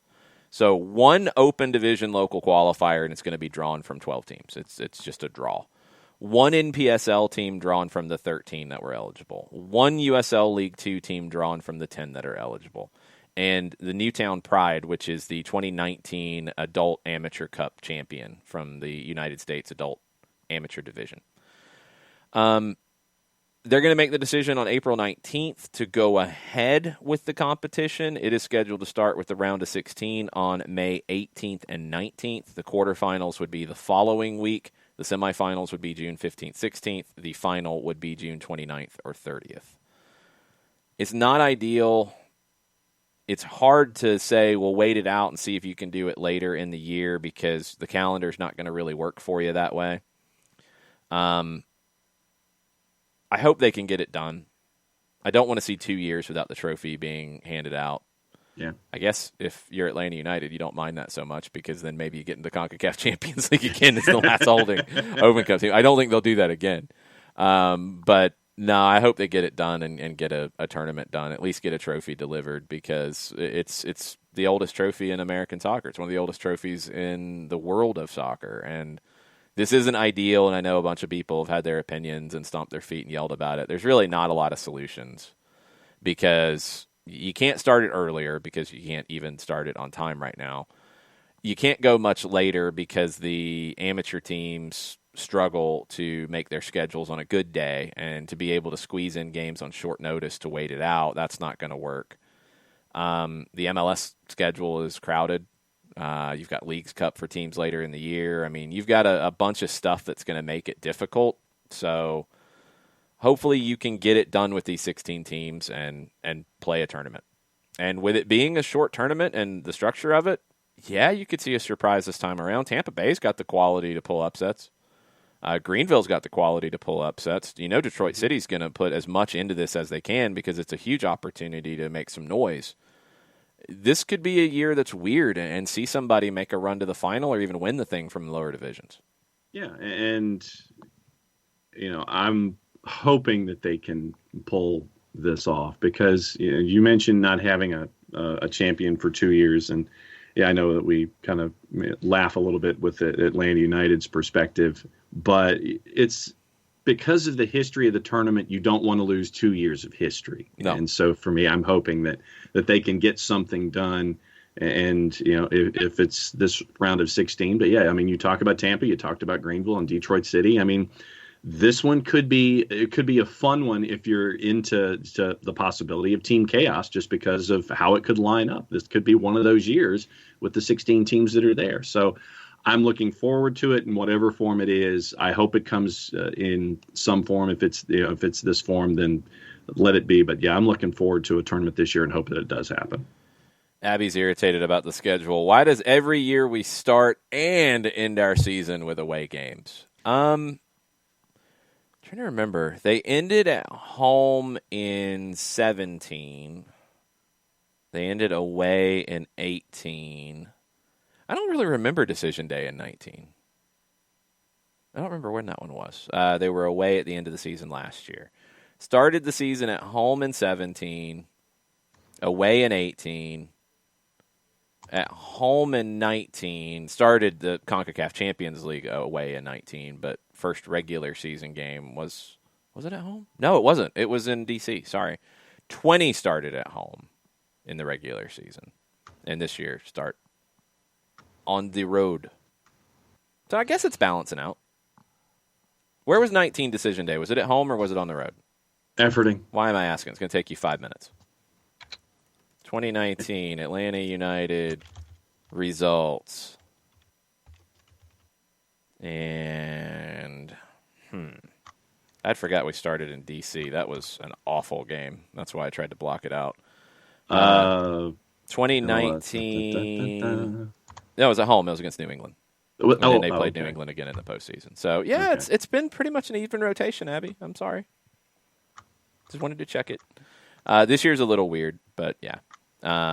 That's right. Yeah, Johannes, it was the double week with New England because you pretty much knew. It might have even been completely determined by that point that you were going to play them in the first round of the playoffs too, around the international break. So you played them 2 weeks, then you played them again. That's right. That was not the decision day that had the most on the line in 19. 18, you could have won the Supporter Shield. 17 was madness. And last year was madness with all the different permutations of where things could go. Yeah. DM Tim, no, didn't start away in Cincinnati in 19. Cincinnati was at home, but you played the first game of the season in D.C. Because 19 was, you started with Herediano away, then had them at home on, was it like a Wednesday or Thursday? And then went to D.C. for a game Sunday. And then they went from D.C. to Monterrey for CONCACAF quarterfinals. So it was kind of a wild, crazy one. 20 started on the road. Yeah, sorry, 20 did start on the road. My bad. That's the one I messed up. Nashville. I don't know why I forgot about Nashville. Maybe because it felt like a home game. Yeah, it's going to blocking out Joseph Martinez too. 20 just felt like a home game. Anyway, Tim Howard had a quote yesterday to the Associated Press that I wanted to bring to the table because it followed up on a lot of our conversations yesterday. This was about the failure to qualify for the Olympics. Tim Howard said, "The U.S. player at this level is not accustomed to big moments in big games. Our players, and I say this as a product of that, my daughter is a part of this now, the American player is not put in difficult situations where they have to be able to claw themselves out. So when you look across the board at these big tournaments and big moments when things are on the line, we have oftentimes stumbled. And so that is a massive criticism of the system."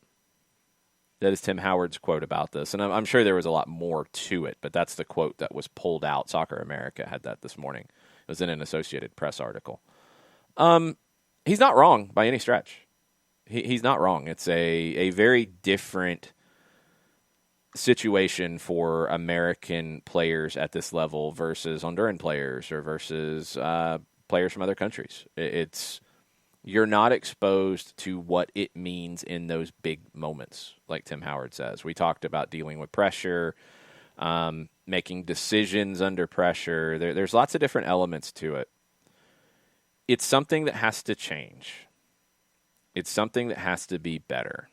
It's something that we have to find a way for it to be better. The first hour of the show where we talked about players who need a big 2021, and we kind of turned it from Andrew Weeby's original post about people who are under pressure in 2021.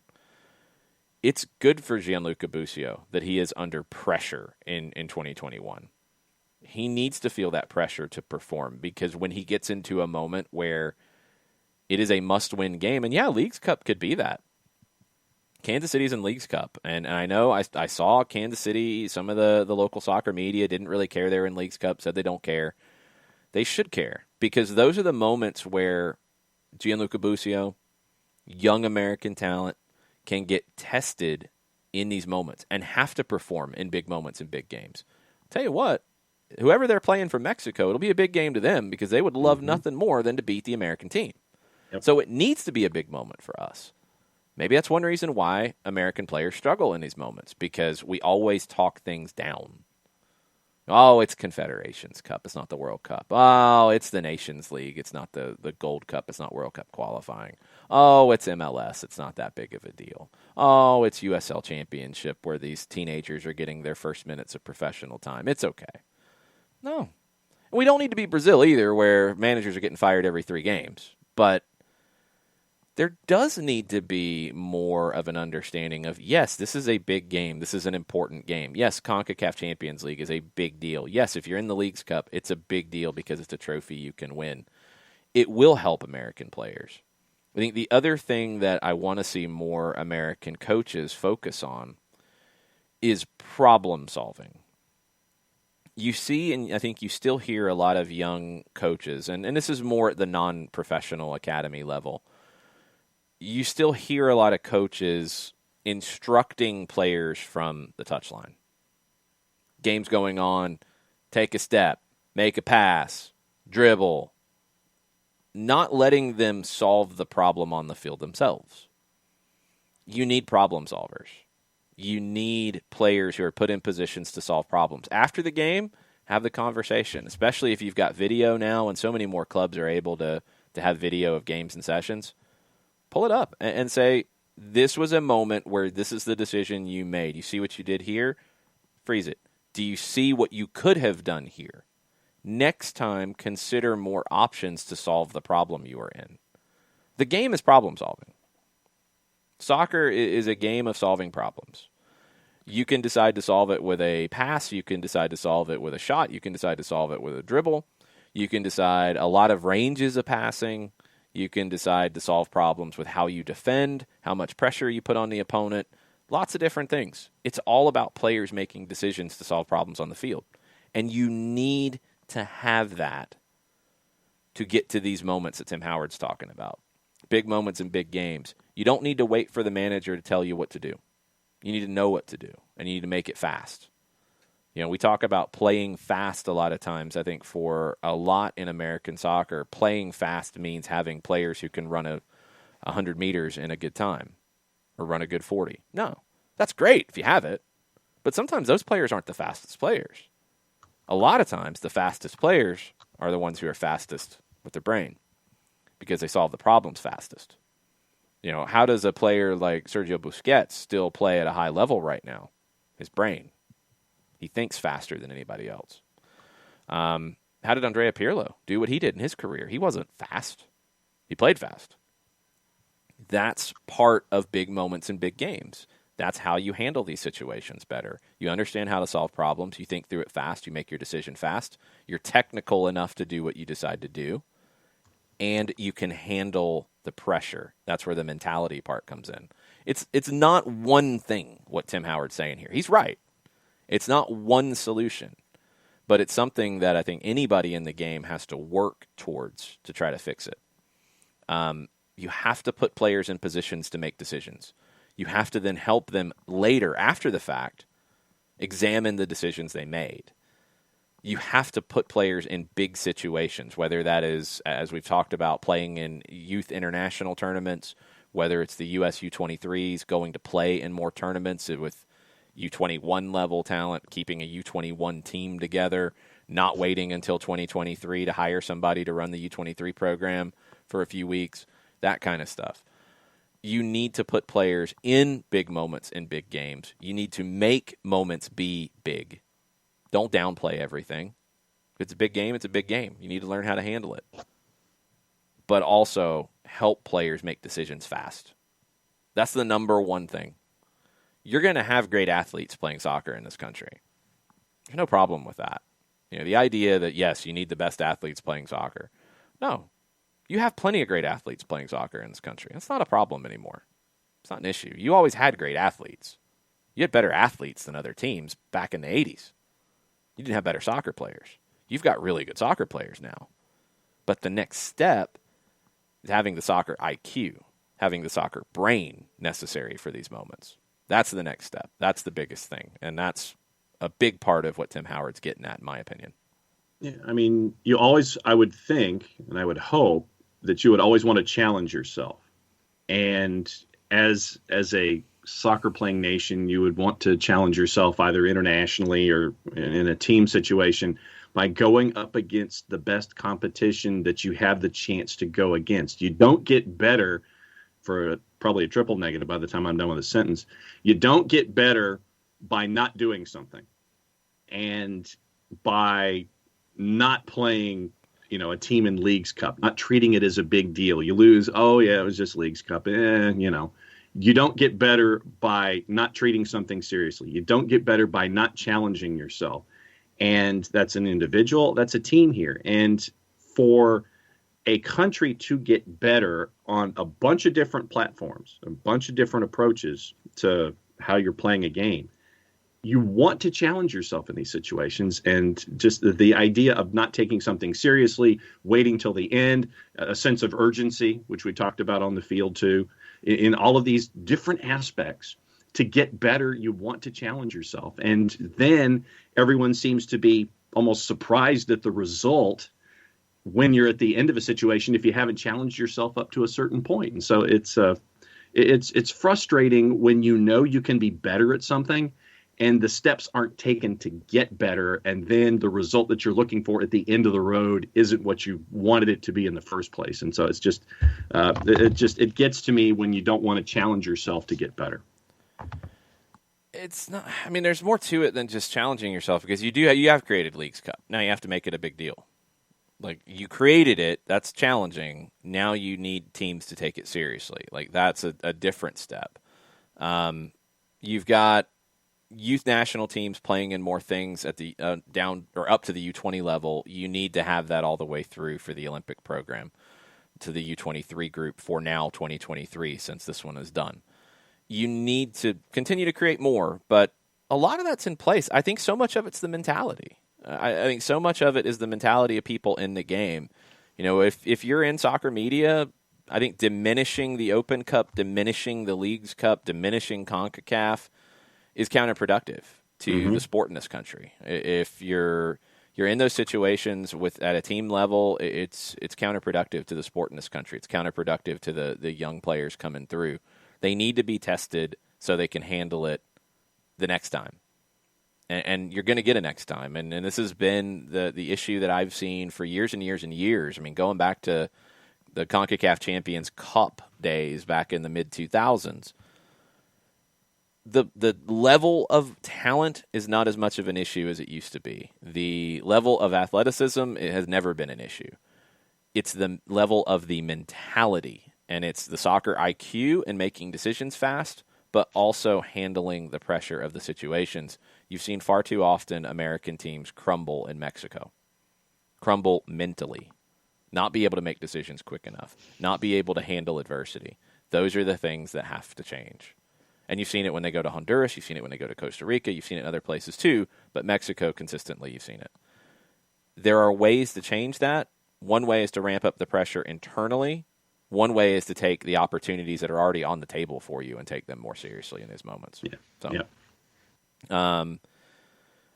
Let's see. We got to get into Italy because this is actually getting to be a fairly big thing. A couple PSAs before we do. Abby asked a question about Soccer in the Streets taking donated tickets. Yes, they will.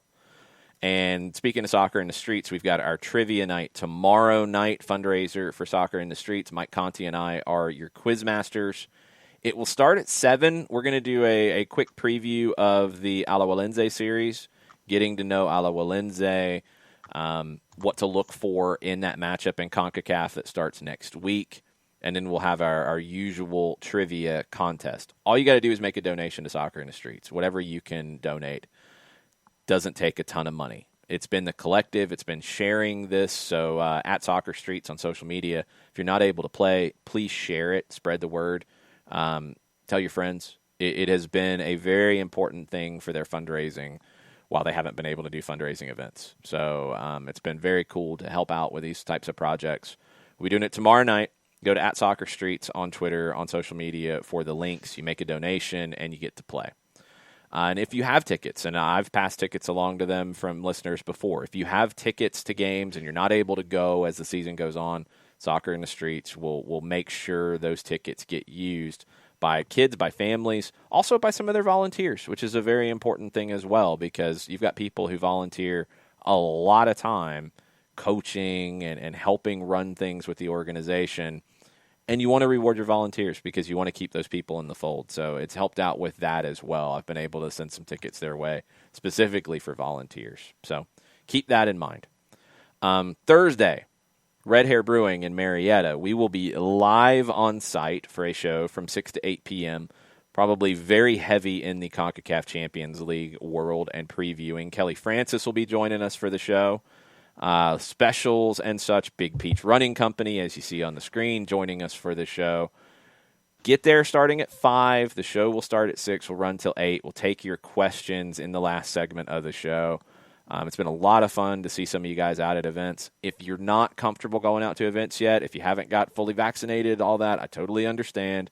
You can watch it on Twitch. It will not be on the app. It will be on Twitch, and it will be live in person.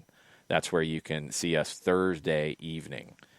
Okay, we're going to get into Italy here in just a second. Johannes with one more on what U.S. soccer needs going forward. We need more players who have world-class touch and vision. Let's stop with the weights and just running around the field. Everything at the youth level should be done with a ball. Encourage that part. Don't care about physical stature or stats. Totally agree. You can do fitness with the ball, and you can actually impact a lot of the things you're doing in the gym with a ball. You can put in intense cardio work with a ball in sessions. And I think the best managers, the best coaches do that. That's what needs to happen. The touch, I'm actually not as worried about that. I think U.S. players are far more technical than they used to be. I think they're good enough technically. You can always try to get better and always want to get better. I'm not as worried about that. The vision goes kind of into that soccer IQ thing for me. That's the biggest gap in my mind with American players. Understanding how the game works on the field. And it gets into tactical awareness. It gets into understanding philosophy and coaches introducing these things at younger ages, not at 10 years old, not at 12 years old, probably not really at 13 or 14. When you're playing 11-a-side games that matter for something, okay, let's get into some tactics. I enjoyed coaching little kids, and I didn't say anything about a position. I didn't tell any of these kids at 5, 6, 7 anything about defense or offense. It was every practice session had a ball as much as possible. Every kid had a ball, and they were dribbling and manipulating the ball with both feet, with the inside, with the outside of the foot. They were practicing like aiming. They would try to kick the ball at me. That was their favorite drill, and it's probably one of their most – no, it sounds like a joke, but absolutely not. It was one of the best things for them for control because it was basically kick the ball to coach. And I would jog around, and I'd be kind of like swerving and changing directions, and the kids would have to dribble the ball, keep up, change directions with me, and kick the ball and aim it and hit me. And it sounds silly, but the kids had a blast playing it. When they'd hit me, they got to pick an animal noise for me to make, and that was one of their favorite things. Okay. But they're doing things like that's not the point. Don't worry about that. The point is the soccer side of it. Fitness, they're running, they're dribbling. Control, they're dribbling. They're using both feet. Because before, we would do little things where it is, okay, it's like green light, yellow light, red light. And it'd be like, all right, right foot, right foot, right foot, right foot, left foot, left foot, left foot, left foot, outside of the foot, and they'd try to do that. Inside of the foot, instep. And you'd call different things to them. They'd do that. Then they'd start doing it when they're dribbling around chasing you because they've acquired the skill. They were having fun and not even thinking about how much they were running, not even thinking about how much they were learning in control. We get hung up sometimes on the silly parts. It's about the control, and it's about manipulating the ball. For 5, 6, 7-year-olds, that's what they should be doing. You shouldn't be worrying about playing them as a defender. You shouldn't be worrying about playing them as an attacker. You should never tell them to pass. Like, just run around and let them chase you with the ball dribbling. Dribble, dribble, dribble all day. Never tell a 5, 6, 7-year-old not to dribble the ball. You want them to dribble as much as possible. You get a little bit older, okay, you can start to introduce some concepts of you're playing with another defender. This is how you work together. This is how you pass with another player. Okay. You're playing small-sided. You want them to play. You want them to be confident on the ball. You're going to introduce passing as they get older. You're going to introduce how to shoot as they get older. You're going to introduce those things later. Don't get caught up on that at young ages. When you get to that point later on, then yes, you're going to start talking about tactics and making decisions as a defender under pressure and playing in a line of 4 versus playing in a line of 5, stuff like that. I've seen it for too long, too many coaches with U8s worrying about formation. If they're all running to get the ball and it's a clump of players, fine. You want them to want the ball. You want them to get the ball. You want them to then dribble with the ball. You're not going to tell a 5, 6, 7-year-old to pass. They don't want to do that. They want the ball themselves. Mm-hmm. That's just psychology. They don't want to share. So, that's a big part of these building blocks. And that's why players are better now than they've ever been, because you do have that starting to take hold. It needs to get better, but it's happening. It's getting better. Gwen agrees. She's tried to kick a ball at me before. She's not very good at the control part of it. We're still working on that. But it's an important part of developing players. And I think at times maybe we jump too far, too fast, or we focus on the wrong things. The control is essential. Our players as a whole have gotten so much better with that. But you can't even worry about tactics and shape and anything like that until the players get older. You've got to have those building blocks because it's harder to catch up on control for a 14-year-old as opposed to a 7-year-old, as a 6-year-old. So we will see where it goes. Shiva says, you're right. Yeah, I see it in my son's everyday game. They almost want to get rid of the ball faster than dribble. How old is your son, Shiva? Kids, as much as possible until you're playing competitive games, you want them to dribble. I hated hearing coaches be like, pass it. Don't dribble. You're being selfish. You're being a ball hog. No. Diego Maradona was a ball hog. Lionel Messi was a ball hog. Ronaldinho was a ball hog. We cherish those players, right? We want those players. Why are we trying to tell our kids not to be those players? You ate? Yeah. Dribble, dribble, dribble. All day. Dribble. I don't even say the word pass when I coached the little kids for a season. I had a blast coaching. It was great for me because it helped me learn more about the building blocks because I had coached older kids. And I'm better coaching older kids. Like when I coached high school age players and a little bit older and like maybe a little bit of middle school, I like introducing tactics. I like talking about the tactics. I like talking about those things for young players and getting that across to them. So I enjoy that more. I'm better at that. Not every coach can coach every age group. There are coaches who are amazing with the youngest kids because they do what we just talked about, where they do all these fun little games that are games and the kids enjoy it and they don't even think about what they're learning from a soccer perspective because they're having a blast. Those coaches might not be the ones to coach a U19 team in a tournament, and that's fine. You need both. You need both, but we've got to, as a soccer-playing nation, encourage dribbling.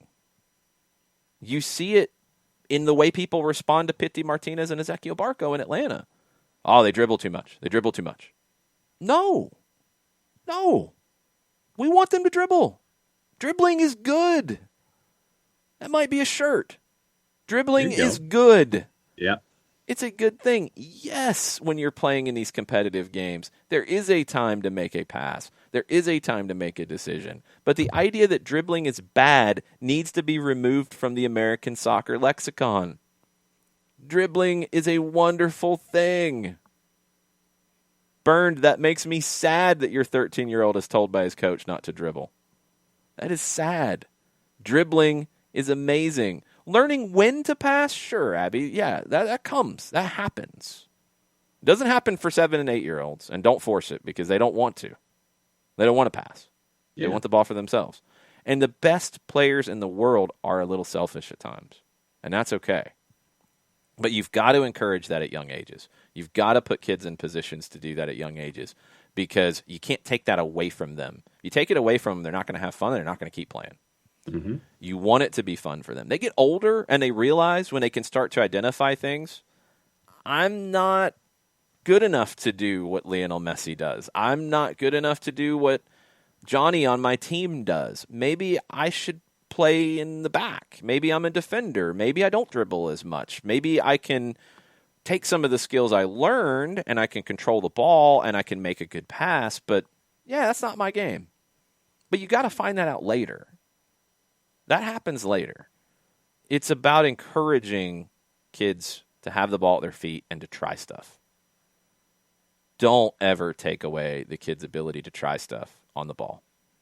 Find out if they can do a rainbow in a game. Find out if they can, pull the nutmeg in a game. Find out if they can pull that step over in a moment to create a shot. Not just do step overs to do step overs. I think at times we get a little too focused on skill moves. Like, okay, what does it do in a game?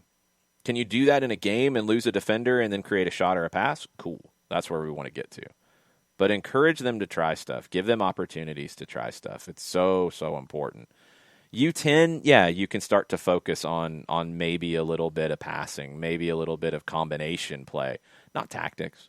U12, not tactics. Maybe a little bit more in terms of these are defenders, these are midfielders, these are forwards. You're usually playing small-sided. Okay, cool. U13, introduce the 11v11 game. Don't overdo it. U14, U15, okay. Maybe then we're having that conversation about this is how you close out a game. This is how you win this game. This is how you defend in a situation where you have a 2-1 lead. You're getting into that stuff then. You're not getting into that at 8. These are things that have gotten so much better in American soccer. There's still room to grow. Education is a very, very important thing that the Federation has to do. The United Soccer Coaches has to do. Clubs have to do. It's something that I've been so happy that Atlanta United has done from day one. And having Tony Ann in there was one of the most important hires the club ever made because he understood what it was like coming from the club world. He knew what the clubs needed. And so often they need coaching education. It was one of our number one things at Soccer in the Streets that was a challenge because we didn't have resources. We needed to educate our coaches properly in how to teach and how to teach the right way and to teach the right things. Atlanta United does a lot to change the culture of how soccer is taught in the city, and that's so massive. So massive.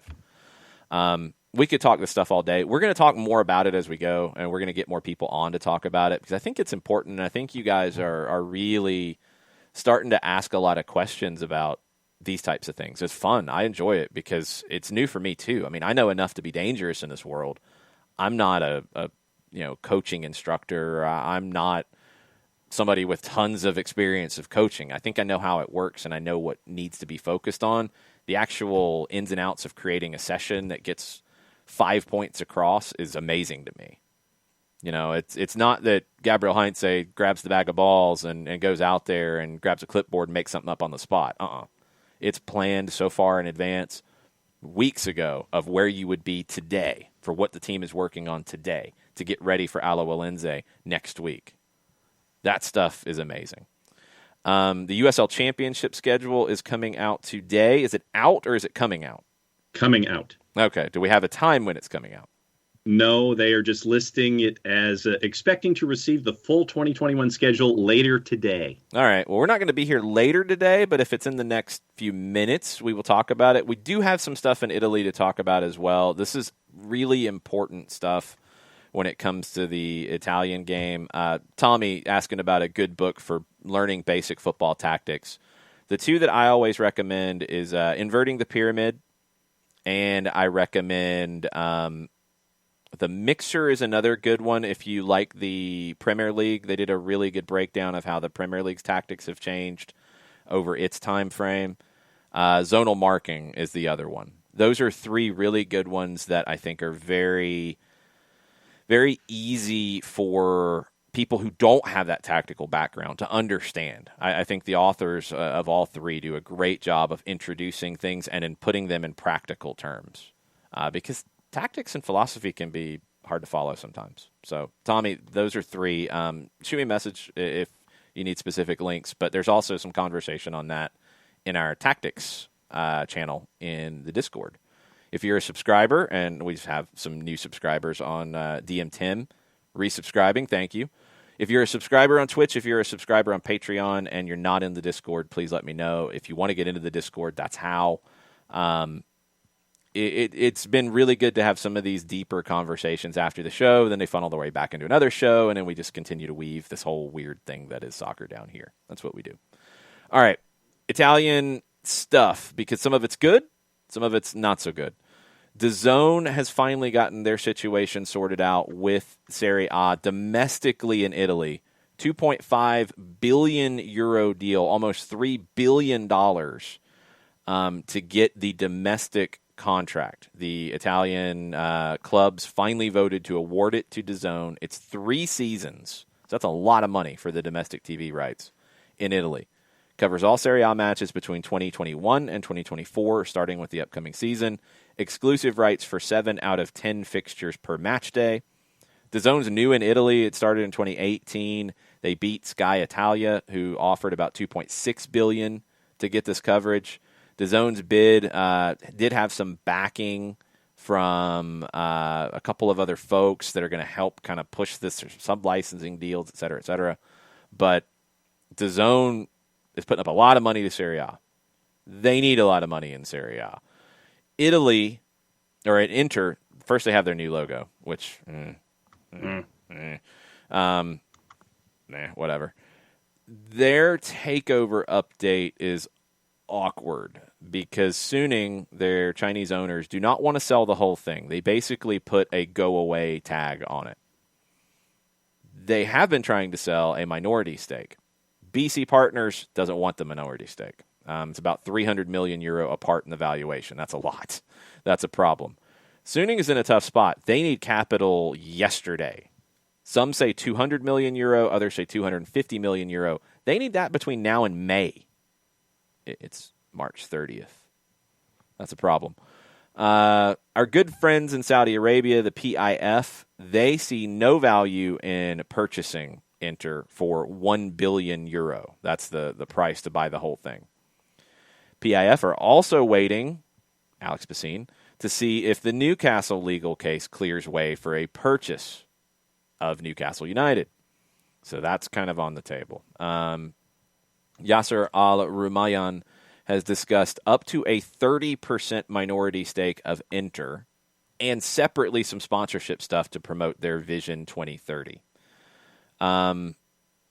This has nothing to do with Inter being in Champions League next year or crashing out this year. None of it matters. They could do a short-term loan with Fortress, and they might have to get through this period of time. One thing to keep in mind, Fortress and the PIF have strong links. So if they take a loan from Fortress, that might be just to buy them time to end up getting a minority stake purchased by PIF. I don't think they're going to sell the whole thing for $1 billion. But Suning needs money now. They've already delayed payments to players. They should win Serie A, but if they don't pay these guys, maybe that all falls apart. Suning needs money before May, and you're running out of time. So it doesn't look like PIF are actually going to give them any money anytime soon. They might have to do the short-term loan to get through that and then try to build whatever relationship they try to build. Now, that sounds bad at Inter. Serie A's financial disaster is unsustainable. That's the quote from Gazzetta dello Sport. They published an extensive report on the disastrous financial situation of Serie A clubs. All of them. It's bad.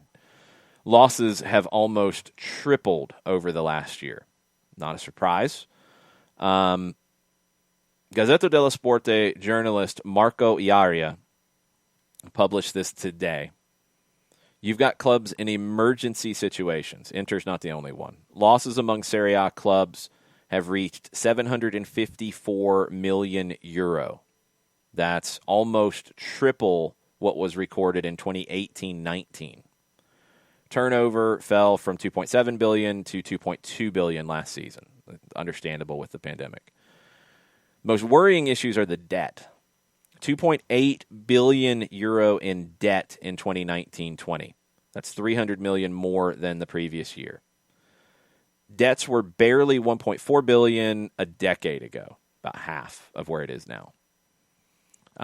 They did keep the expenditures around $3.5 billion. There were agreements to lower player salaries during the pandemic. That led to some savings. Inter, Juve, and Roma have the highest debts. Transfer expenses have went up a ton in the last couple of years, from $628 million in 2017-18 to €933 million in 2019-20. That's a problem when you got all that debt already and now you're spending more money on transfers and then you lost all your game day revenue. 3 clubs as of June 30th, 2020 were bank debt free. Napoli, Cagliari, and Fiorentina. Inter had the highest amount of debt. That's why they need money now. €630.1 million. This is back last June at the end of the last financial year. Juve, €458.3 million. Roma, €552.3 million. Atalanta, pretty good financially. Being in Champions League, selling players, they're doing okay.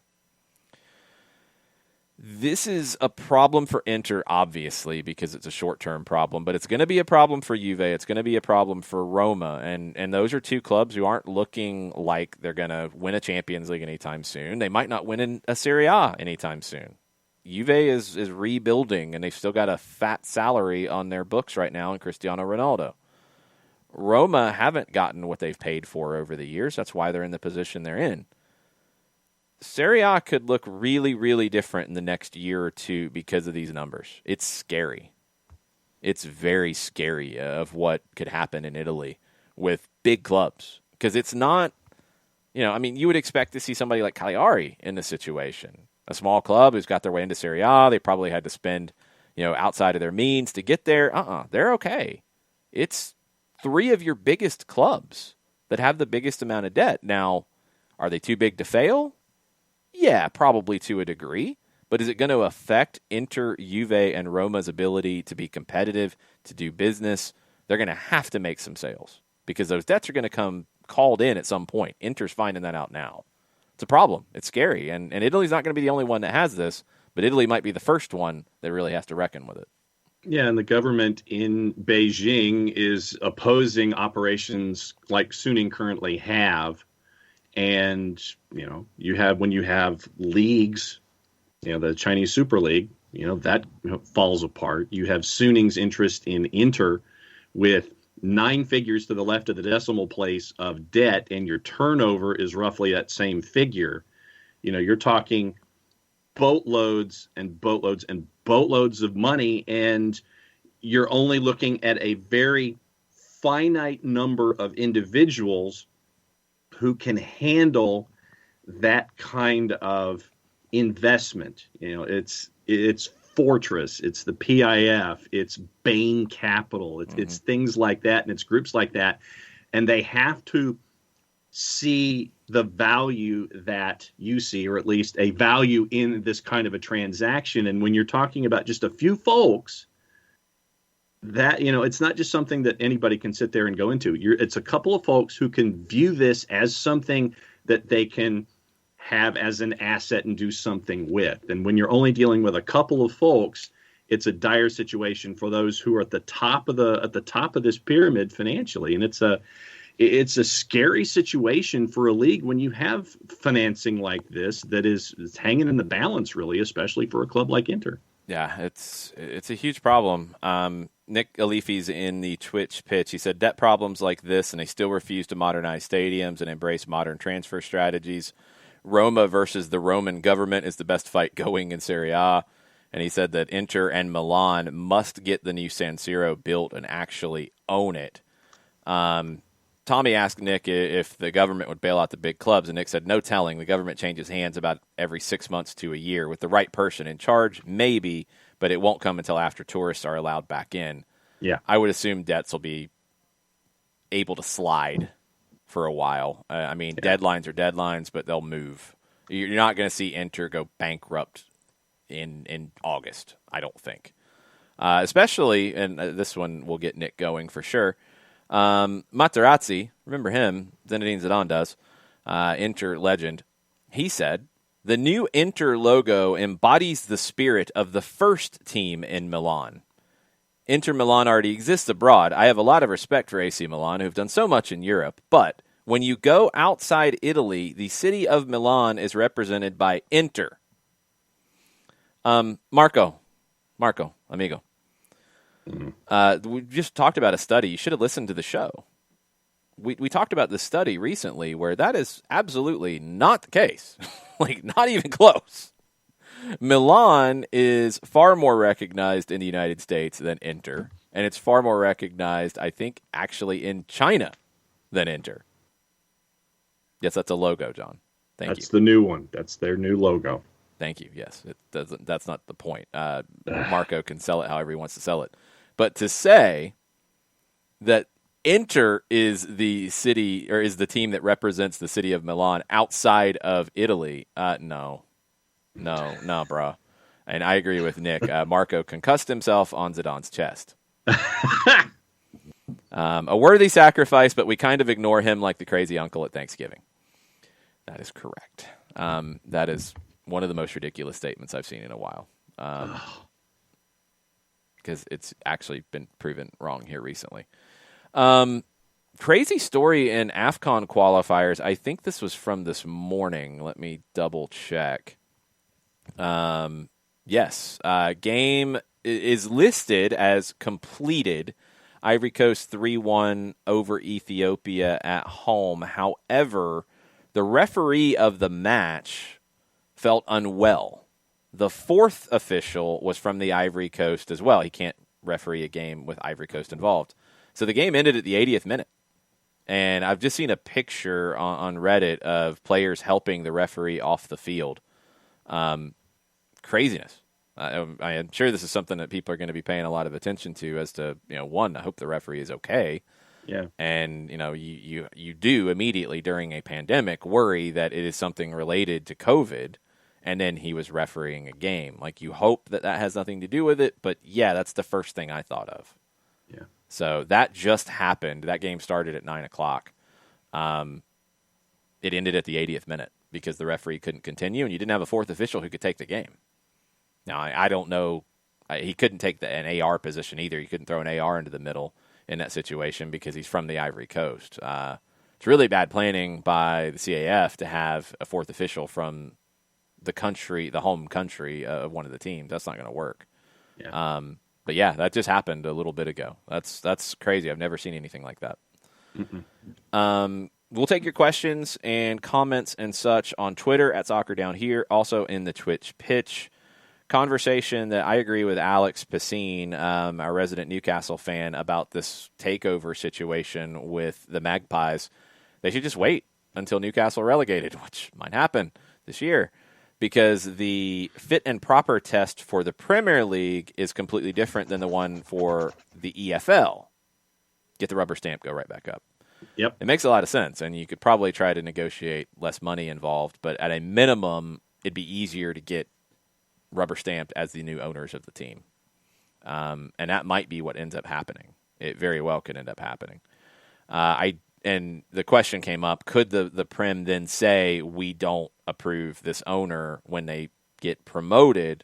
And it's never happened before. So, yeah, that might be the way that things get done in Newcastle, which is crazy. A lot of talk about the Inter logo. Some like it, some don't. Nick said the old Inter logo was awesome, classic, timeless. The new logo looks like it was pooped out of a PR firm in Lansing, Michigan.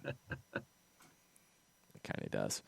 Yeah. And Marco's still concussed by Zinedine Zidane's chest. What do we have on Twitter?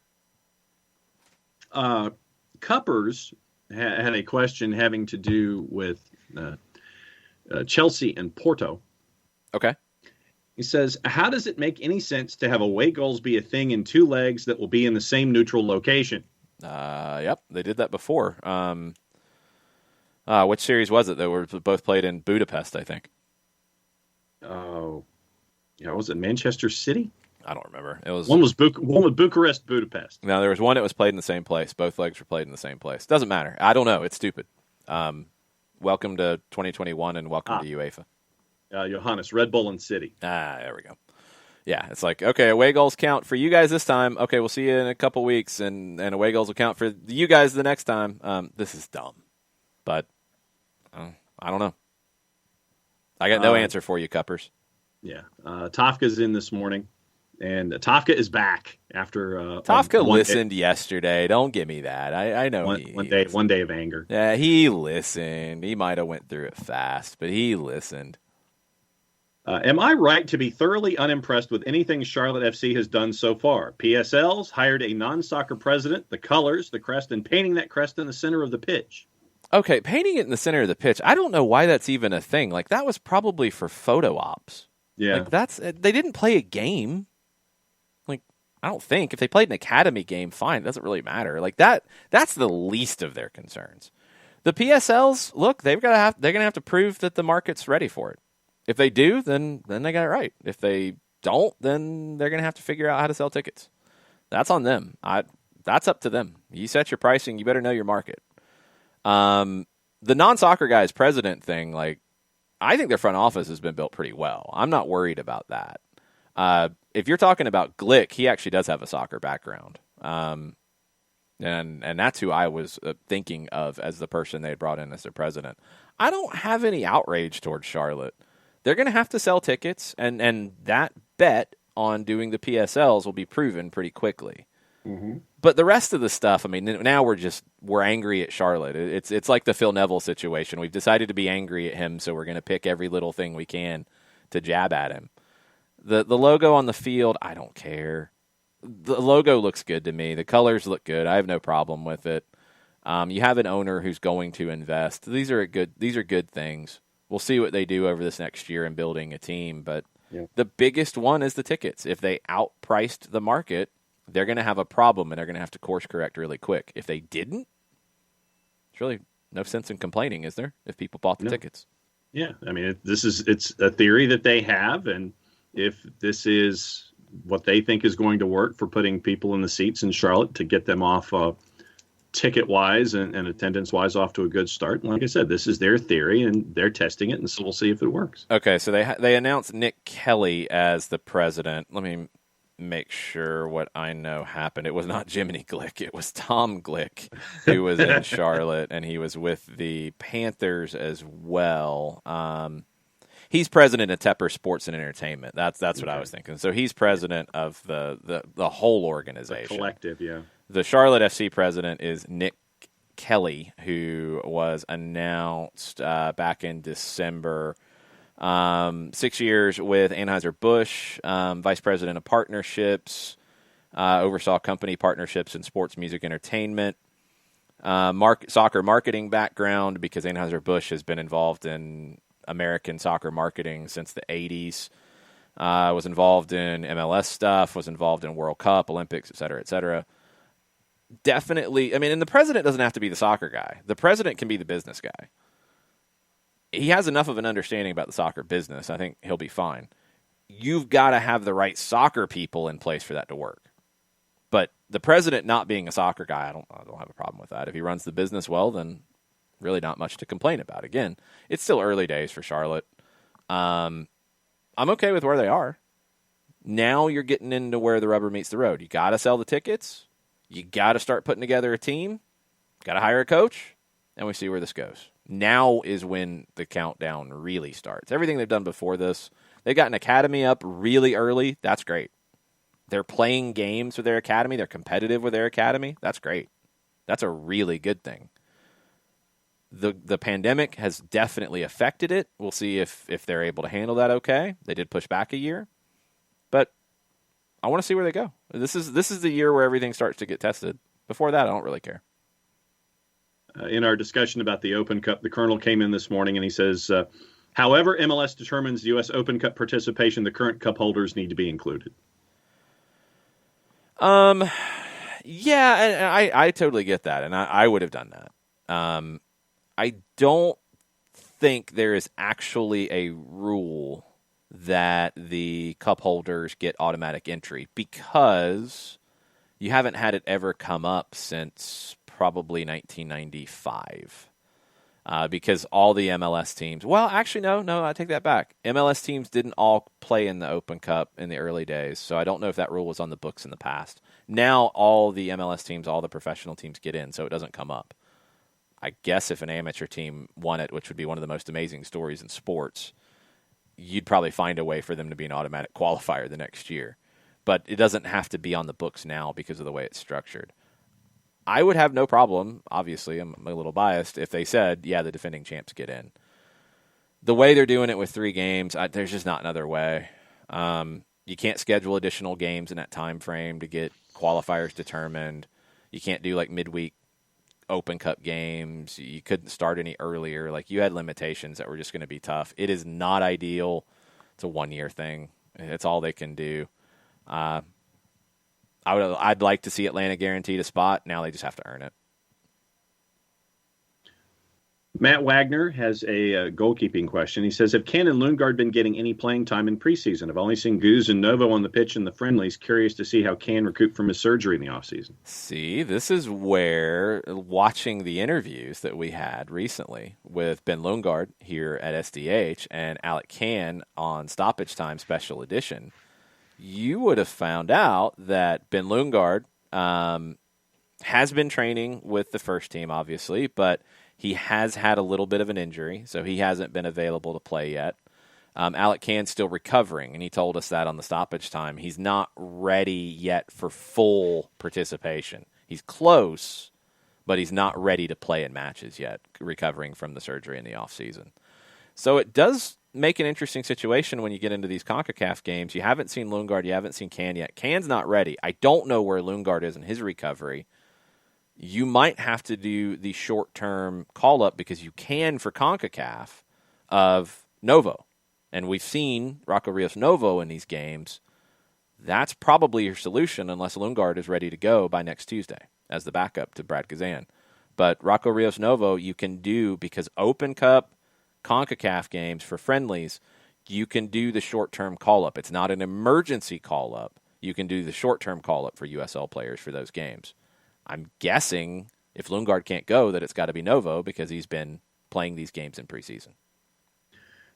Michael Head thanked me for keeping the memory of Paul Harvey alive. Loved his daily segments with the now you know the rest of the story. Yes. And Tafka, in response to your earlier comment, says, that you're not as down on Charlotte as he is, but he's glad they've done these things poorly, in his opinion, and then has made the temptation as the closer geographic team almost non-existent. Yeah, I mean, I don't think they've done that much poorly, though. Johannes pointed out that the painting of the logo at midfield was for season ticket holders who could come into the stadium and pick out a seat. So, I mean, it was for PR. display. It was a PR opportunity. Yeah. It wasn't for anything about a soccer game. That was when people got really riled up about that. I was like, they're not playing games right now. Yeah. So they got a year to go. What does it matter? Like, it's going to get painted over for the Panthers NFL season this fall anyway. So what are we worried about here? It would have been a thing, and there probably are some fans who are closer to Charlotte. There's probably Atlanta United fans in Charlotte who are going to be Charlotte FC fans. There's going to be some who are going to be conflicted. The same thing happened with Nashville. That's okay. Atlanta's plenty big on its own, and there's plenty of other regions around Atlanta that Atlanta United is not going to be hurt by fans becoming fans of their home team, like Nashville or Charlotte. That'll happen, and that's okay. There's nothing wrong with that. Charlotte's doing just fine. I don't think they're doing anything bad. The PSL thing is a big risk. It's way too early to say that they screwed it up. And look, I know the hive mind, the echo chamber of American soccer. One person comes out and says, this is bad for the game, then everybody else does it. I understand that. I don't get those memos. I got that blocked because I want to be able to make my own decisions and my own thoughts on things. If they sell the tickets, it's not bad. If they don't sell the tickets, then yeah, they're going to have to pivot quickly, and they're going to have to probably eat some crow in doing it. But you can still do that. I think Charlotte will be just fine. I'm not worried about Charlotte. And news really quickly. We're caught up on Twitter. News out of the NWSL quickly in the last 20 minutes. Ally is joining the NWSL as their first official banking partner and league-wide sleeve sponsor. Okay, that's good. Was that the big announcement they teased? Because I thought the announcement was bigger than that. But if that's it, that's still good. Yeah. So a lot of folks thought it was going to be tied to expansion, but as of 11 o'clock, which was when the announcement was supposed to be made, Ally's the league-wide sleeve sponsor. Okay. That's still very, very good. We might have an update. Yes, I think this is official. Let me confirm before I say this. I want to make sure it's not a fan account saying it. On Robert Lewandowski. That was on our picks of the week last week, or for this upcoming week, and Bayern and RB Leipzig play this weekend. Yes, this is official. From FC Bayern in English 17 minutes ago, Robert Lewandowski has suffered sprained ligaments in his right knee, out for 4 weeks. So not available, obviously, with England and Poland, not available for Bayern in league play against RB Leipzig this weekend, not available for Champions League against PSG, both legs. That is from the FC Bayern English official account. That's what I wanted to confirm. Yeah. No, initially they were saying 7 to 10 days before getting into what we've just found out. But, so that's at least 4 matches that he won't be a part of in league play as well. So that's a big loss, obviously, up top. Burned asked if we're calling the Atlanta United 2 home games for ESPN Plus. Yep, that's the plan. Waiting on a schedule. Excited to see it. Kefsey says North Carolina FC is still the best in state in North Carolina. They're different. I mean, League One is different too. I love what they've done across the whole club with what they do with youth, with what they do with the Courage, and what they do with North Carolina FC. Going to League One's a smart move for them with how focused they are in developing players, and that's going to be a big element now for them, and it wasn't before. I want to see how it works, and I want to see how the fans respond. Does it matter that they're League One versus Championship? I don't think it really will. I really don't think it'll make a difference, especially when League One grows and becomes more regional and you're playing more local opponents. I think that's the way to go. I've always said for the U.S., I think regional lower divisions is the way to go, even second division. There's no point because you don't have pro rel. You're not trying to prove that you can play in a nationwide league. Don't. I've never felt like Charleston Battery fans really care about playing Orange County. They probably care more about playing Richmond and Charlotte and Greenville and now Tormenta and Jacksonville maybe, and markets that are close because you know those markets, and fans might come from those markets to the game. Orange County's not bringing a traveling contingent to Charleston. And, oh, yeah, by the way, that's a very expensive trip when you have to go to Orange County. Mm-hmm. Local stuff is the way to go. It's how minor league baseball grew. It is the way to go. And get over the ego of being in a nationwide league at the second division level. Third should be even more regionalized. That's why you have at the fourth division, which doesn't actually exist. It's the nationwide amateur semi-pro leagues. That's why it's ultra regionalized, because it should be. You're dealing with smaller budgets. Travel's a huge portion of the budget. Anybody who tells you different, not being accurate. Travel is a massive part of the budget. If you're a professional team, salaries and travel. That's your two big costs in this country. That's it. And where you can reduce travel and not affect your standing with your season ticket holders, yeah, do it. Do it. Play Richmond instead of playing Orange County. It's just a better way to go. So we'll see where that goes. Burned. I think Charlotte will do well because they'll be playing in their actual stadium from day one, unlike Miami, Nashville, NYC. I think that helps a lot. Atlanta had the perfect alternative. Other cities did not. Nashville, I think, is a pretty good alternative. I think Nashville is just fine. Miami is a big question mark because we don't know what the long-term future is. They've got so many issues with stadiums and building things in Miami. That's far more complicated. New York City, the longer it goes, the more damage they do with playing at Yankee Stadium. They also do a lot of damage for other things, and you've got a lot of fans who are very angry. I do think the anger about Red Bull Arena is a little unfair. There's not many alternatives. So, I mean, that kind of is what it is. I think that anger because they're playing in Red Bull's building is misplaced. There are plenty of other things to be angry about with New York City if you're fans, and that is starting to come to the fore, and it's something the club's going to have to do a better job of dealing with. You've got open letters to the club that have to be addressed. Club has to do better.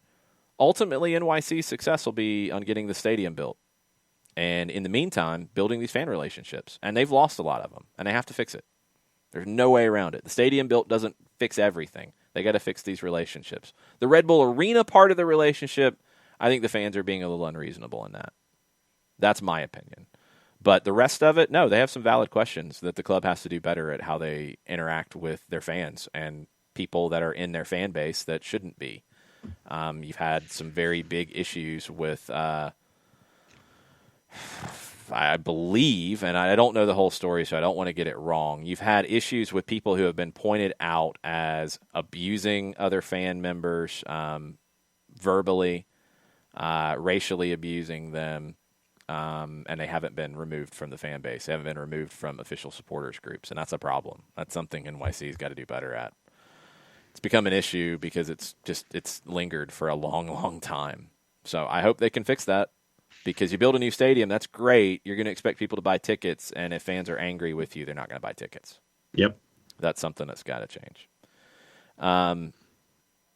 Burns says, I'm not worried about Charlotte, but I do wonder whether the Columbus relaunch with the new stadium will be successful. I do too. I mean, Columbus, from a business perspective, those numbers were real. I'm sorry. I mean, people were very angry with our friend who is now down in Austin, but what he said about the metrics from a business perspective were 100% true. The attendance wasn't good. That's going to have to change. Being in a new stadium where they're going to be located, it should change. Mm-hmm. But it's got to change. It's got to change. So we'll see. We will see. On Alec Can, Jason Nix asked, he had the surgery in the offseason. He's just not ready to fully participate yet, recovering from the surgery. That's all. Colonel said the other way to choose MLS Open Cup participation is to use the top points per game from 2020. You could have done that. Atlanta wouldn't have been part of that. They don't. Well, this is something some people have strong feelings about either way, because you see it with the smaller teams where that's how they do it, like NPSL, USL League 2, et cetera, et cetera. Those teams look incredibly different year to year. And there's no other way for them because a lot of times the Open Cup's their first game of the season. But those teams are very different year to year, where the team that qualified might not look like the same team next year. It happens with MLS too, and people say "Oh, well, they shouldn't qualify because of last year's team because the team looks so different." But that is an option they could have done, Colonel, for Open Cup this season. That would have been fine. But you're already playing these games. You didn't add more games to it. It's a way to give teams – it gives a little more pressure to those first 3 games. I'm okay with it. It's not ideal. It is what it is. Normally everybody gets in. This time they can't. This is what you do. You could have went the other way. You would have then not added any extra pressure to the games. I'll take the extra pressure. Let's see. Michael Ruiz still beating the hype train on Santiago Sosa. I did not see that he was a monster on Sunday against Birmingham, Michael, so you'd have to tell me. John would have to agree with that. I would agree with that. While the kid has Champions League and Argentina starting 11 potential, he is going to be a problem in MLS. Michael, slow down, my friend. That's a lot. Champions League and Argentina starting 11 potential. Whoa. I mean, he might have it, but whoa. You saw, I guess, Birmingham. John saw Birmingham. I saw the games with Charleston. You're talking about 130 minutes of time? 70 in Birmingham and 60 against Charleston? Slow down. John, do you think Santiago Sosa has all this hype train building up? Well, they wouldn't call it a hype train if it wasn't, right? But, I mean, it just from what I've seen with Charleston and Birmingham, calming presence at the back, and not afraid to engage going forward. I like what I've seen so far, but as you said, it's 130 minutes. I like what I've seen so far. Let's just build on that. Just, what was your onomatopoeia? Just whoa! It's just good so far. Just keep building. Is, ton of upside. Is whoa actually onomatopoeia? I don't think so. Or is that just a declarative? I think it's just a declarative. Okay. I think so. Ton of upside. I totally agree. Very, very talented player. Mm-hmm. He's young. The reason why I'm pushing back is he's playing in a position that he's played in, that he's come up in. He's well suited for, but he hasn't played a lot of big games in, and he's going to make mistakes. So I don't want it to be he's going to be this guy who's going to be the best player in the league at the position, and then he makes a mistake. Oh no, he's trash. I have a bad tendency to do that. So he's young. Give him a little bit of time. Bit of time before we start with that big thing. Okay. Turner Kirby said, Weeby posted a poll on his Twitter. MLS team wins CONCACAF Champions League or U.S. wins gold at the Olympics. Champions League. You're far more closer to Champions League. I think you have an MLS team win Champions League before the U.S. qualifies for the Olympics again next time because it's 3 years. You got to wait. And I think you have an MLS team win the Champions League in the next 3 years. Okay, Martha says, I have hopes for Charlotte. As someone from there, I was hopeful that the club would make an effort to reach communities that are often ignored in other professional sports there. However, some of their recent moves have hurt that hope a bit. Sad to say, it looks like the same big bank, big money attitude that is omnipresent in the city, at least what I observe when I go back to visit friends and family. Makes me sad. Hopefully they are on course correct before 2022. I get why you're focused, if you're Charlotte FC, on that side of it, because that is the money side of it right now. That has to be a big part of your initial plan. So I get that. I don't have a problem with that. A lot of times the more community-minded things fly under the radar. And I hope they're doing them because they are essential. They are absolutely essential. Atlanta United's work in the community and through the Blank Foundation and through partnerships with the supporters groups, but also people like Soccer in the Streets. Really big, important way to build the Atlanta United brand. And it's an under-the-radar way. Charlotte's got to do those things. There's not a Soccer in the Streets there. I don't know what the supporters' culture is in Charlotte around this team right now. We're not in Charlotte, so I don't know. It could be happening like it was with the groups in the very early days of Atlanta United. It could. It might not. I don't know. The club needs to recognize that. Those supporters need to really push for that and want to work with the club to grow the culture. I hope the things that you're not seeing yet, Martha, are happening because they're important. If they're not, they need to start now. But I do get why the publicity is going to be on the other side of it, and I do get why they're going down that road. I just hope they're balancing it. It's not course correct, in my opinion, because you don't go away from that. You need those big money folks to buy tickets and buy suites and spend their money, and you need those sponsors. You need that. That's critical. You can't ignore it. but you need to do the other part too. And I think that's where Atlanta balanced it really, really well. And that should be the guide for Charlotte. And I hope that they paid attention, and I hope that's what they're following. We'll have to wait and see. Yep. Another quick news note that's come across in the last little while. This morning on their Twitter account, did you see this with the Fortuna Düsseldorf? I did not. They said on their Twitter account that Alfredo Morales, and this is their wording through translation, Alfredo Morales, whose contract expires at the end of the season, is in promising negotiations for a transfer to MLS. Therefore, the midfielder did not participate in team training. Bild is saying that Morales is in negotiations with signing with NYCFC. Interesting. They could use him. That does make me question their ideas about the midfield a little bit more, though, with James Sands and Keaton Parks. Good player to get. Those are the kind of players that, look, if they're bouncing around in Europe and they're not with a top club, yeah, come back to MLS. Or come to MLS if you haven't been in MLS. Those things should happen. Hopefully MLS clubs look to get more of them. But, yeah, that's a good get. I like it. I like it for NYC. Okay. Still waiting for the delivery of the USL Championship schedule, and we are still officially caught up on Twitter. Tenorio and Stejskal are confirming the Morales negotiations with NYC, confirming Bild's report on this. That's the latest that I see from an MLS perspective. I don't think we missed anything yet. Very sad to see that in 572 votes on Weeby's poll, what would you rather see happen? An Olympic men's soccer gold medal or an MLS team win the CONCACAF Champions League? Gold medal is winning 54% to 45%. Mm-hmm.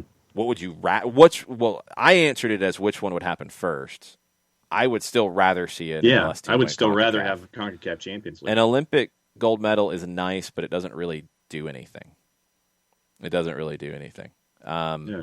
You win Champions League, you're on the world stage at the Club World Cup, and you're adding exposure for your league on a worldwide level. Yeah, it's not even a question to me. It's CONCACAF Champions League, and it's not a club versus country thing. It's a bigger accomplishment, in my opinion. It's a much bigger accomplishment, in my opinion. Martha about Charlotte said, I hope it's happening as well. Might need to do some recon work next time. I'm curious what the supporters culture is building up like there, and that's the thing that I don't really know. I hope there's a lot going on that we're just not seeing yet. I mean, everybody's talking PSL. Everybody's talking about the sponsorships and things. I hope they're doing the dirty work in building a club. And not dirty work in terms of bad, but the dirty work of getting down into the grassroots and really planting seeds that might take more time to pay off, but are going to be the lifeblood of your club in the long run. Because you can't just rely on the big money, more transient folks.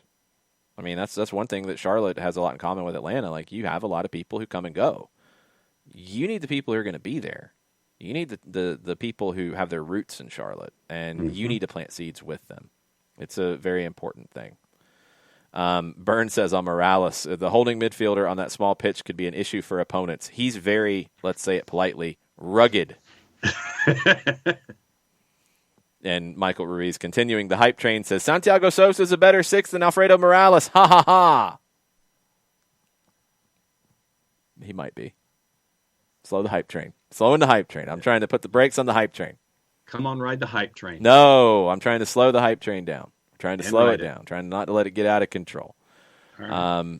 Okay, that's going to do it for us today. We'll be back tomorrow for Wall Pass Wednesday. Mike Conti will join us in the morning. Soccer trivia tomorrow night. Please spread the word if you can. We want this to be one of our biggest ones. We're going to do a preview for about 15, 20 minutes of the Alajuelense CONCACAF Champions League series. Mike and I will get you caught up on Liga and what they bring to the table, what Atlanta United can do to counteract that, and then we'll get into some trivia. There will be prizes for folks. That's tomorrow night. Thursday, put it down your calendar. 5 o'clock is when the doors open. 6 o'clock is when the show starts. SDH live, thanks to our friends, the Flood Project at Red Hair Brewing in Marietta. Also thanks to Big Peach Running Company. Yes. Thanks for hanging out with us this week, Big Peach. That's Thursday. It's a busy, busy week. It's a busy time as we are a week away from Atlanta United and Alajuelense and CONCACAF Champions League. next Tuesday. Man, I can't believe it's a week away. Thanks for hanging out. We'll see you tomorrow. Mucho platiel. Mucho platiel.